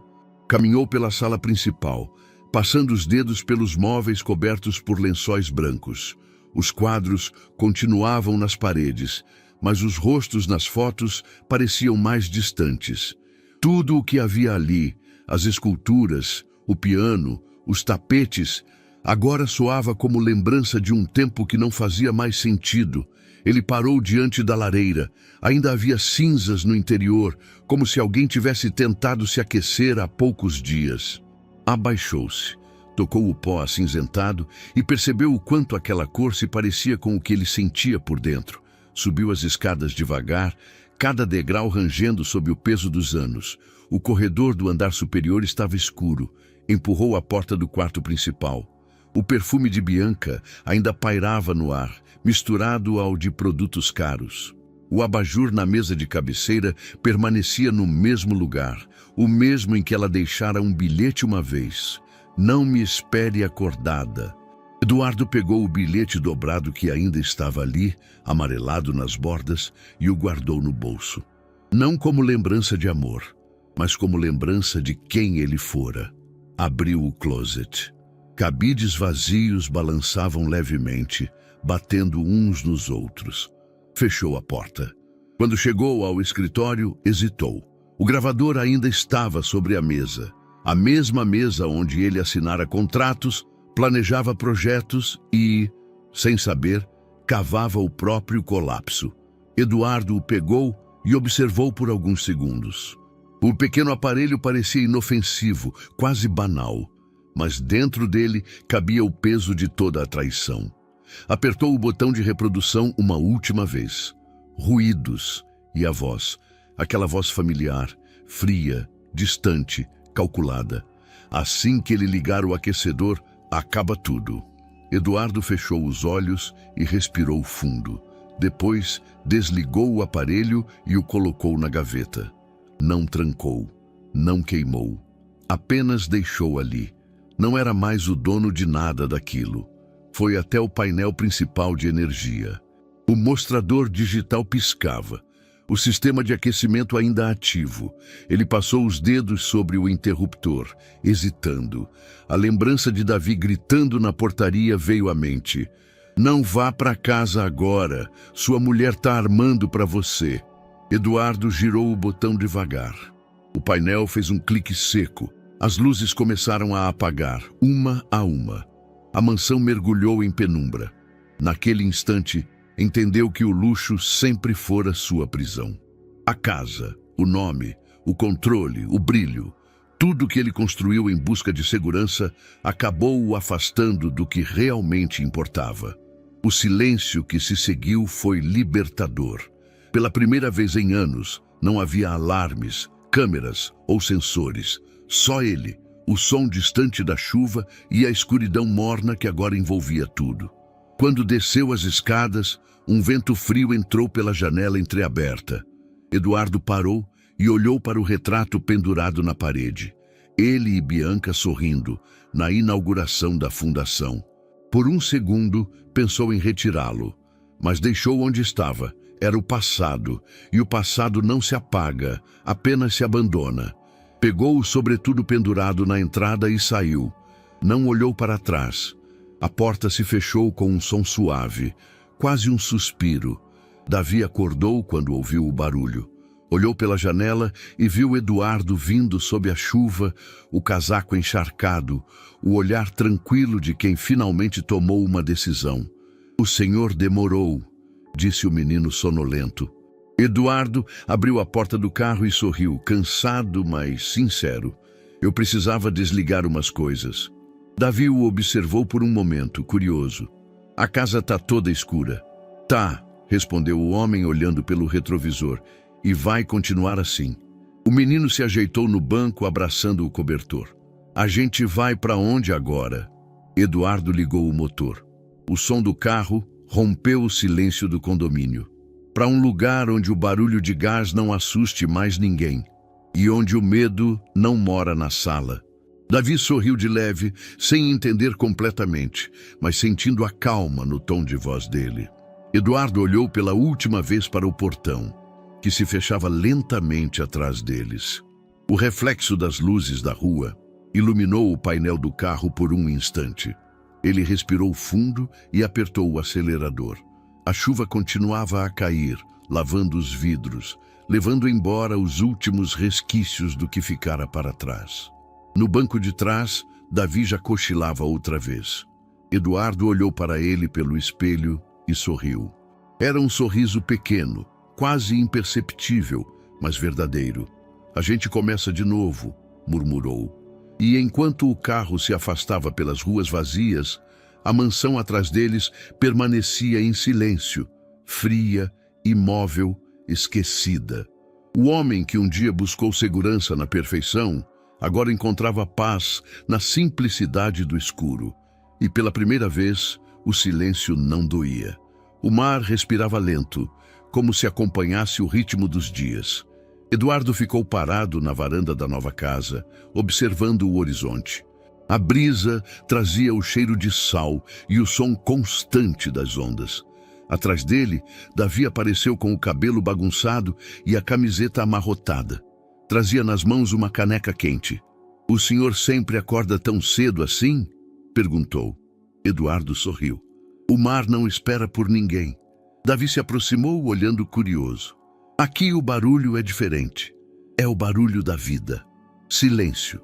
O garoto assentiu e sorriu. A casa era simples, pintada de branco e azul claro. Tinha cheiro de tinta nova e janelas que batiam quando o vento soprava mais forte. Nada lembrava a mansão de antes. E era exatamente isso que Eduardo queria.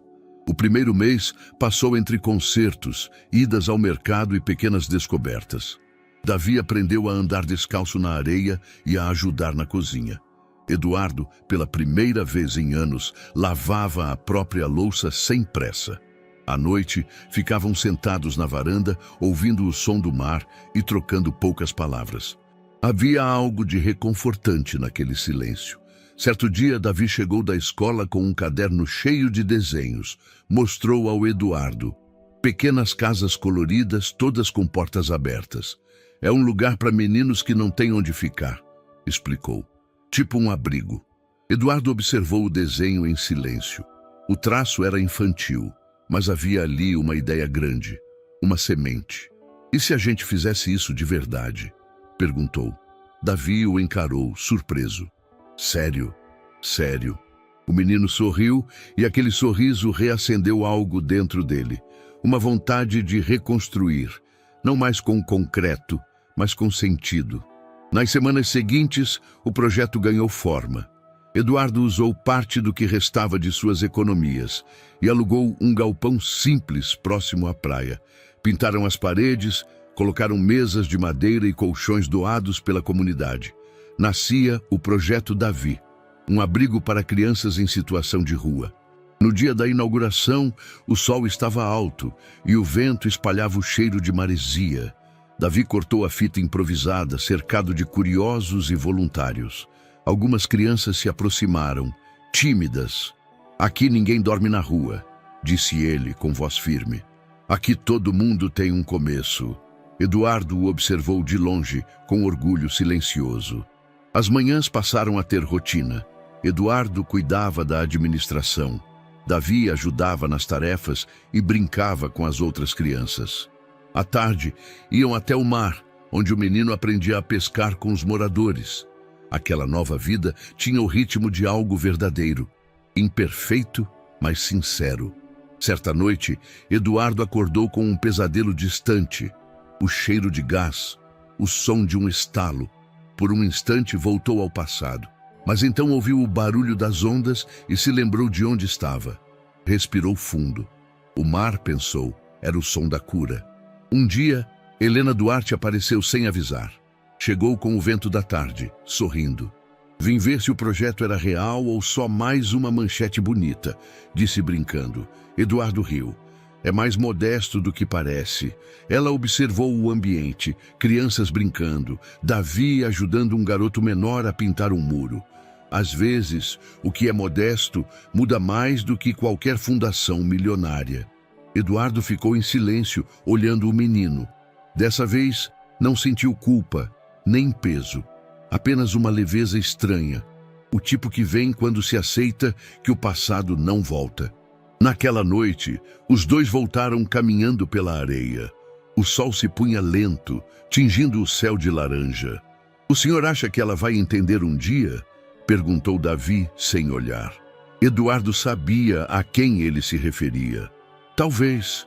Cada um entende no seu tempo." Davi chutou a areia, pensativo. "Mas o senhor já perdoou?" Eduardo demorou a responder. "Acho que sim." "Como sabe?" "Porque hoje, quando lembro, já não dói." O garoto assentiu. Os dois ficaram em silêncio, observando o mar. As ondas quebravam calmas, como se lavassem o que o tempo não conseguiu apagar. Mais tarde, em casa, Davi adormeceu no sofá, abraçado ao caderno de desenhos. Eduardo apagou as luzes e olhou o menino por alguns segundos. Depois, abriu a janela. A brisa noturna entrou, leve. O som do mar encheu a sala. Ali, no coração do silêncio, ele entendeu o que buscara a vida inteira: segurança, controle, paz. Não estava nas paredes de mármore que deixara para trás. Estava naquele instante simples.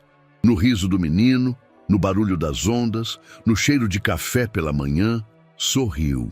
Fechou a janela devagar. A casa à beira-mar respirava junto com eles, viva, imperfeita e, pela primeira vez, livre.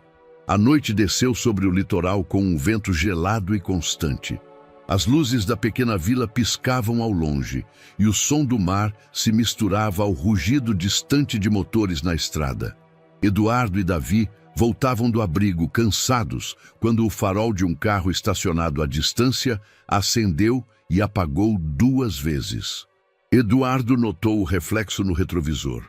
Um gesto discreto, mas o suficiente para despertar o alerta. Reduziu a velocidade, observando. O carro atrás manteve distância por alguns metros, depois virou na direção oposta. Nada demais. Poderia ser coincidência. Mas, dentro dele, algo acendeu. Aquela sensação antiga de perigo, o instinto que nunca o abandonara. Na manhã seguinte, Helena Duarte recebeu uma ligação anônima. A voz do outro lado era masculina, firme e sem pressa. Sei onde ele está. Nahã. Quem? Perguntou Helena. Roberto Farias. E ele não terminou o que começou. A repórter gelou. O nome que não ouvia há meses voltava com o peso de uma ameaça. Quem está falando? Mas a ligação caiu. Instintivamente, Helena abriu o computador e começou a rastrear a origem.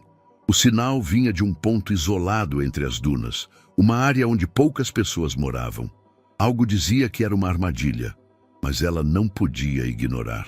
Pegou o carro e dirigiu por quase 40 minutos, até o sinal do celular começar a falhar.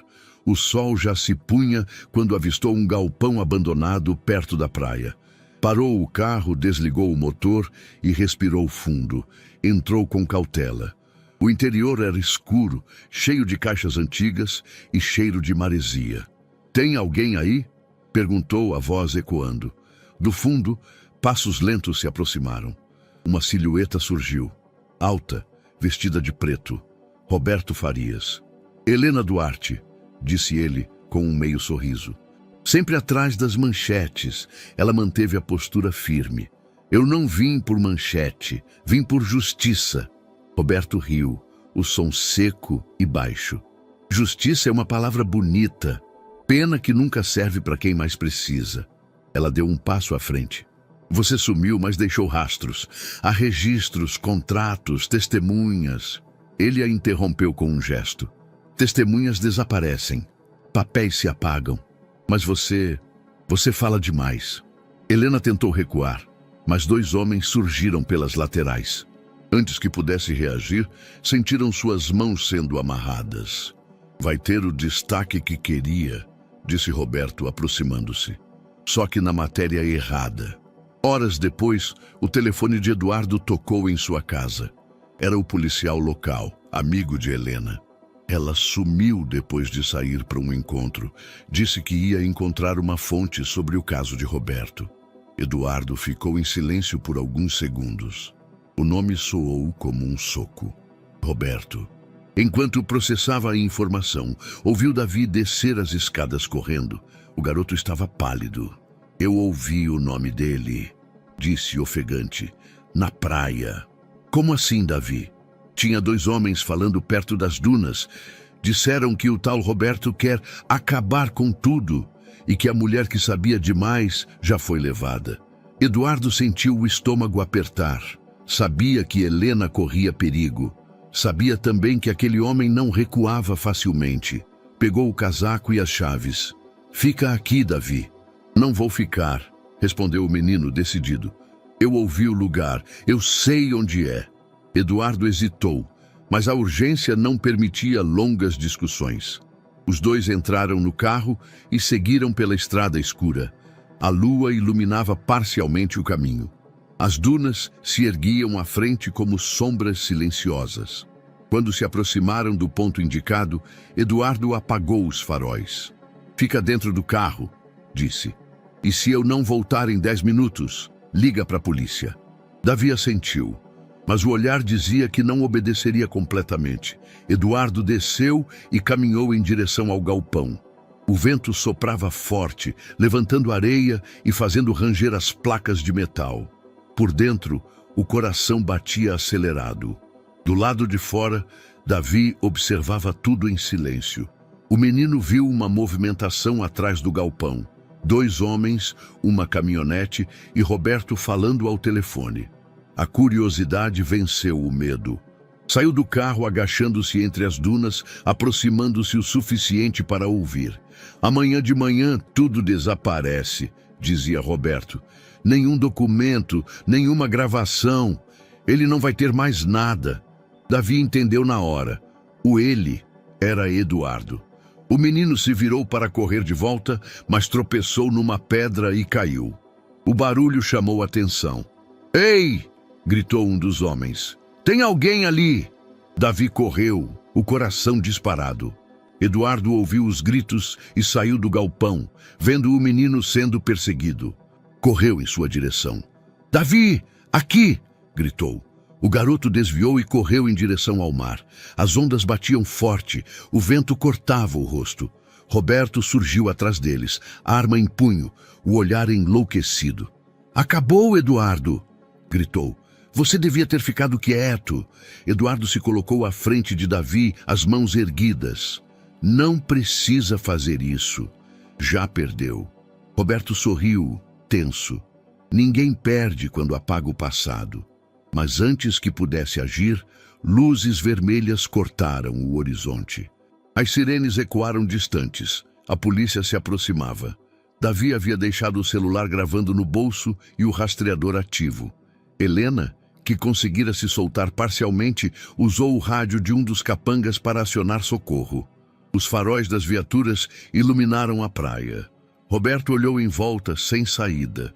Jogou o objeto no chão e ergueu as mãos lentamente. "Vocês não entendem", murmurou. Nada disso era para acabar assim. Eduardo o encarou, o vento levantando areia entre eles. "Nada acaba como a gente imagina, Roberto." A polícia o levou. Helena foi resgatada, exausta, mas viva. Davi correu até Eduardo e o abraçou, tremendo. "Eu achei que o senhor não ia chegar." "Eu sempre chego", respondeu, segurando o menino com força. O som das sirenes se misturava ao mar. A noite parecia mais clara agora, como se, enfim, o passado começasse a se calar. Horas depois, no amanhecer, Eduardo e Davi voltaram para casa. O céu tingia-se de rosa e azul. Nenhuma palavra foi dita durante o trajeto.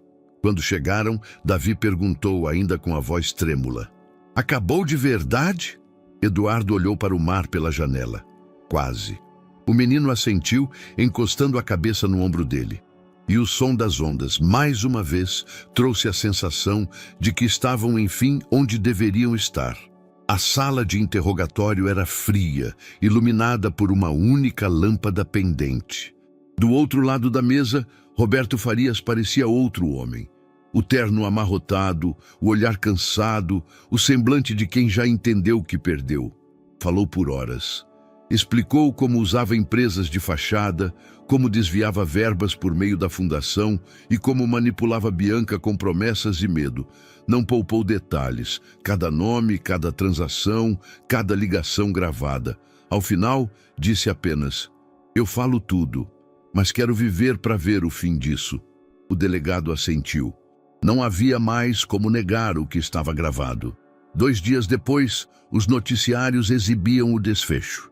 Bianca Monteiro, ex-noiva de Eduardo Albuquerque, era oficialmente indiciada por participação no esquema de fraudes e tentativas de manipulação de imagem pública.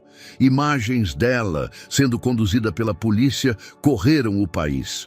Nenhum escândalo de luxo, nenhum sorriso calculado. Apenas uma mulher abatida, com os olhos perdidos. Eduardo assistiu de casa. Estava sentado à mesa com Davi, o som da televisão baixo. O menino o olhava com preocupação. "O senhor não vai falar para a imprensa?" perguntou. "Todo mundo quer ouvir o que o senhor tem a dizer." Eduardo desligou a TV e respondeu com calma. "Às vezes, o silêncio diz mais do que qualquer palavra." Davi franziu o senho. "Mas eles estão dizendo um monte de coisa errada." "Eu sei." Eduardo sorriu de leve. "Mas se a gente responde com raiva, o ódio cresce. E eu quero que você cresça longe disso." O menino ficou em silêncio por um instante e depois assentiu. "Então a gente fica quieto?"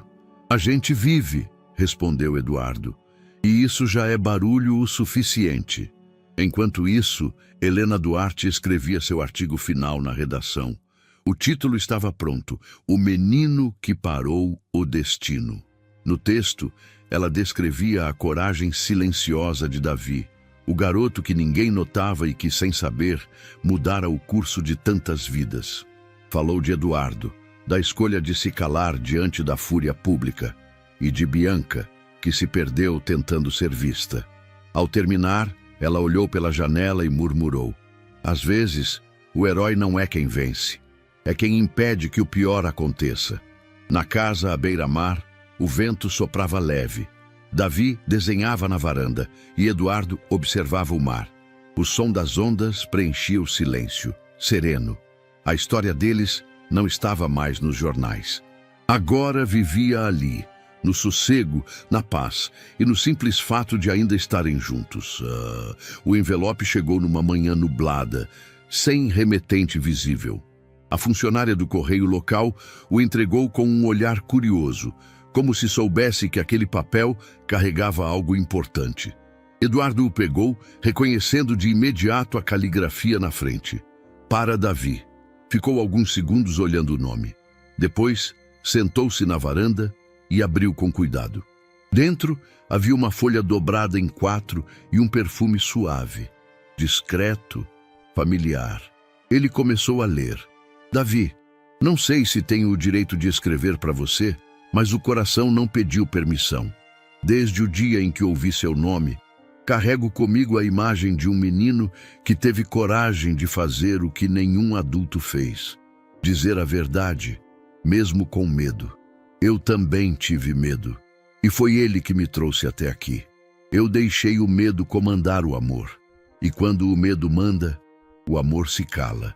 Fiz escolhas erradas achando que eram proteção. Achei que podia construir um mundo perfeito, sem falhas, sem dor.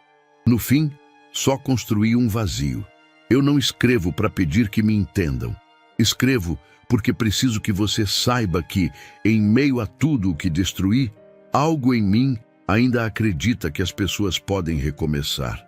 O Sr. Eduardo foi alguém que eu amei, mesmo quando não sabia mais o que era amor. E você foi a lembrança viva de tudo que eu esqueci de ser. Simples, sincera, humana. Não deixe que o medo te faça virar pedra como eu virei. Cuide das pessoas, Davi. Cuide do que é leve, porque o peso vem sozinho. Se um dia o vento levar essa carta até o mar, quero acreditar que ele também vai me levar um pouco de paz. Bianca. Eduardo permaneceu parado, os olhos fixos nas linhas. Nenhuma lágrima, apenas um silêncio espesso. Reler aquelas palavras era como encarar um espelho do que ele próprio já fora. Alguém que acreditava poder controlar a dor, trancando o coração. Dobrou a carta com cuidado e guardou de novo no envelope. Depois, levantou-se e foi até a praia. Davi estava lá, desenhando na areia com um graveto. "Chegou uma carta para você", disse Eduardo, entregando o envelope. O menino franziu o senho curioso. "Para mim? De quem é?" "De alguém que quer que você seja livre do que prendeu ela." Davi olhou para o mar antes de abrir. Leu em silêncio, linha por linha, com o vento bagunçando o papel. Quando terminou, ficou quieto por um tempo, os olhos marejados. Ela pediu desculpa, murmurou. Eduardo assentiu.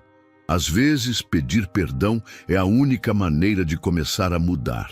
O menino segurou a carta com cuidado, como quem segura algo frágil.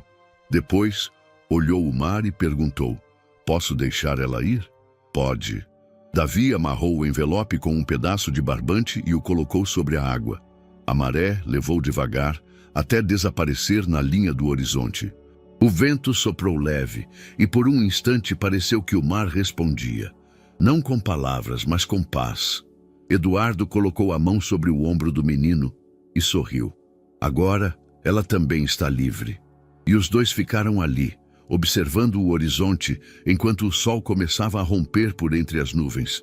O sol daquela manhã parecia mais leve. As ruas ao redor do abrigo estavam cheias de vozes, risadas e passos apressados. O projeto Davi finalmente seria inaugurado. E pela primeira vez, o pequeno espaço à beira-mar parecia grande demais para tanto coração reunido. Eduardo observava as crianças correndo pelo pátio recém-pintado. Nos muros, desenhos coloridos mostravam casas, árvores e sorrisos. Era o retrato vivo do que ele sempre quis construir. Um lar onde o medo não tivesse lugar. Davi estava de camisa branca, nervoso, segurando um pequeno envelope nas mãos. Olhou para Eduardo e sussurrou: "Achei que não ia caber tanta gente aqui." "Coração bom sempre cabe mais gente do que parece", respondeu o homem sorrindo. O murmúrio dos convidados diminuiu quando Helena Duarte subiu no pequeno palco para apresentar a cerimônia. Ela olhou para Eduardo e depois para Davi, com um brilho discreto nos olhos. Hoje não é só a inauguração de um abrigo. É a prova de que, quando a verdade é dita com coragem, ela pode mudar destinos. Aplausos. Eduardo se aproximou do microfone, respirando fundo. "Eu aprendi que luxo não é o que se tem, é o que se dá. E esse projeto nasceu porque um menino", apontou para Davi, "me lembrou do valor da coragem." Ele tirou do bolso uma pequena chave prateada, pendurada em uma fita azul, e a estendeu para o garoto. Agora, ninguém mais dorme na rua sem esperança. O silêncio que se seguiu durou apenas um segundo. Depois vieram aplausos, risadas, lágrimas. Davi segurou a chave com as duas mãos, emocionado. Helena, ao fundo, observava tudo com um sorriso contido. Em meio ao som das palmas, ela pensou: algumas histórias não terminam com justiça, terminam com sentido. As câmeras registraram o momento. Mas o que ficou não foi a imagem, foi o gesto. Eduardo olhou para Davi e o menino sorriu. O passado, enfim, começava a descansar. O entardecer pintava o céu de tons que pareciam inventados, laranja, rosa e um fio de azul ainda resistindo ao escuro. Davi caminhava descalço pela areia úmida, a brisa bagunçando o cabelo, o envelope amassado entre os dedos. Ele havia guardado a carta de Bianca desde o dia em que o mar levou a primeira. Agora, queria lê-la uma última vez, não para entender, mas para se despedir. Sentou-se perto da beira d'água, onde as ondas vinham e recuavam em silêncio. Abriu o papel com cuidado. As letras um pouco desbotadas ainda conservavam o perfume leve de flores. Leu devagar, linha por linha. Cada palavra parecia ecoar diferente agora, não como ferida, mas como lembrança. Eu deixei o medo mandar no amor. Cuide do que é leve, porque o peso vem sozinho. Davi respirou fundo. As lágrimas vieram, mas não de dor. Eram lágrimas calmas, quase de gratidão.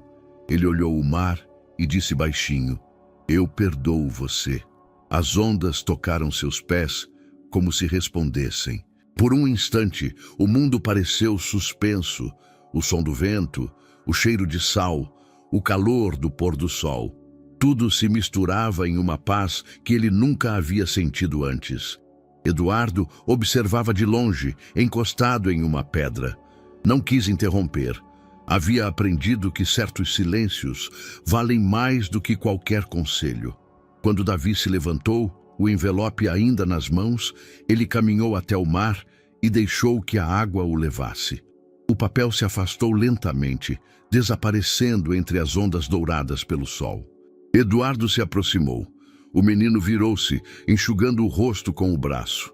"Ela está em paz agora", disse Davi. Eduardo assentiu, com um sorriso sereno. "E você também." Ficaram lado a lado por alguns segundos, observando o horizonte. As gaivotas passavam alto, o vento soprava leve e o som do mar parecia mais doce. Eduardo colocou a mão sobre o ombro do garoto.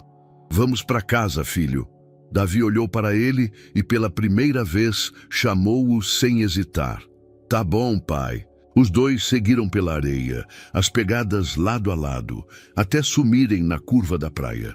Atrás deles, o mar continuava batendo, levando e trazendo o tempo, como quem guarda as histórias que o mundo precisa esquecer para poder seguir em frente.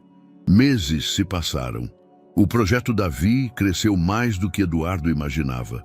As crianças corriam pelo pátio pintado de cores vivas e o som de risadas ecoava todas as manhãs.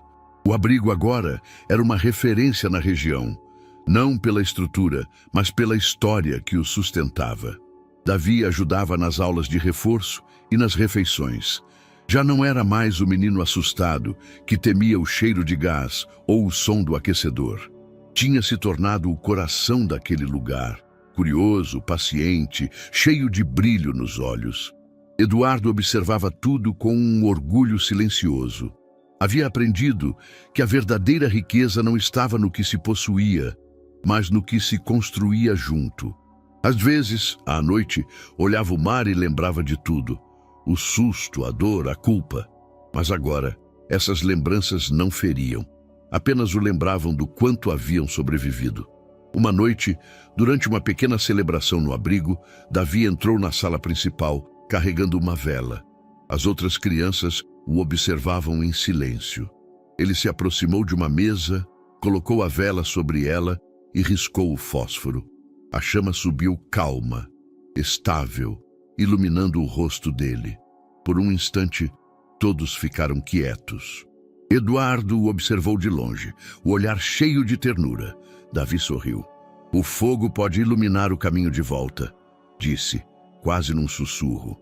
A luz tremulou, refletindo nas paredes coloridas.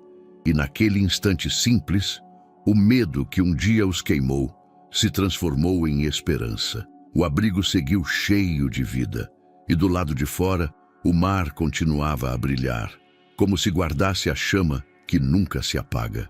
O tempo passou, como o vento do mar, sem pressa, mas sem pausa. O projeto Davi cresceu, ganhou novas sedes e centenas de crianças encontraram abrigo sob o mesmo ideal: recomeçar sem medo. Agora adulto, Davi caminhava pelo pátio cercado de vozes e risadas. O cabelo já mais escuro, o olhar calmo. Havia em seu rosto algo de Eduardo, não no sangue, mas na alma. Ele havia se tornado o guardião daquilo que um dia o salvou. Naquela manhã, decidiu fazer uma última visita antes da grande expansão do projeto. Dirigiu-se até o condomínio onde tudo começou. As ruas estavam silenciosas, cobertas de folhas secas. A antiga mansão de Eduardo permanecia lá, cercada por muros gastos e janelas empoeiradas. O portão ainda tinha as marcas do fogo, que quase mudou o destino de todos. Davi ficou parado diante dele, em silêncio, sentindo o peso da lembrança e a leveza do que conquistou. Do banco do passageiro, pegou uma pequena placa de metal prateado. Nela estavam gravadas as palavras que ele escolhera há meses. Simples, verdadeiras. Fixou-a no portão com as próprias mãos.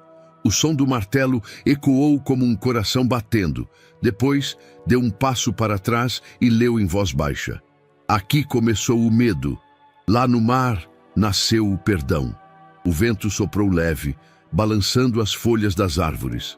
Por um instante, ele achou ouvir a voz de Eduardo chamando seu nome, como um eco vindo do passado. Davi sorriu. os olhos marejados. Olhou para o céu, depois para o caminho de volta, o mesmo que um dia percorreu fugindo e que agora deixava como homem. E seguiu em paz, porque o medo ficou ali e o perdão continuava vivo no mar. E então, gostou dessa história? Conta pra gente o que achou aqui embaixo nos comentários. Vai ser um prazer ouvir sua opinião. Se gostou, deixe seu curtir, se inscreva no canal e ajude a gente a continuar trazendo histórias assim. Nos vemos na próxima.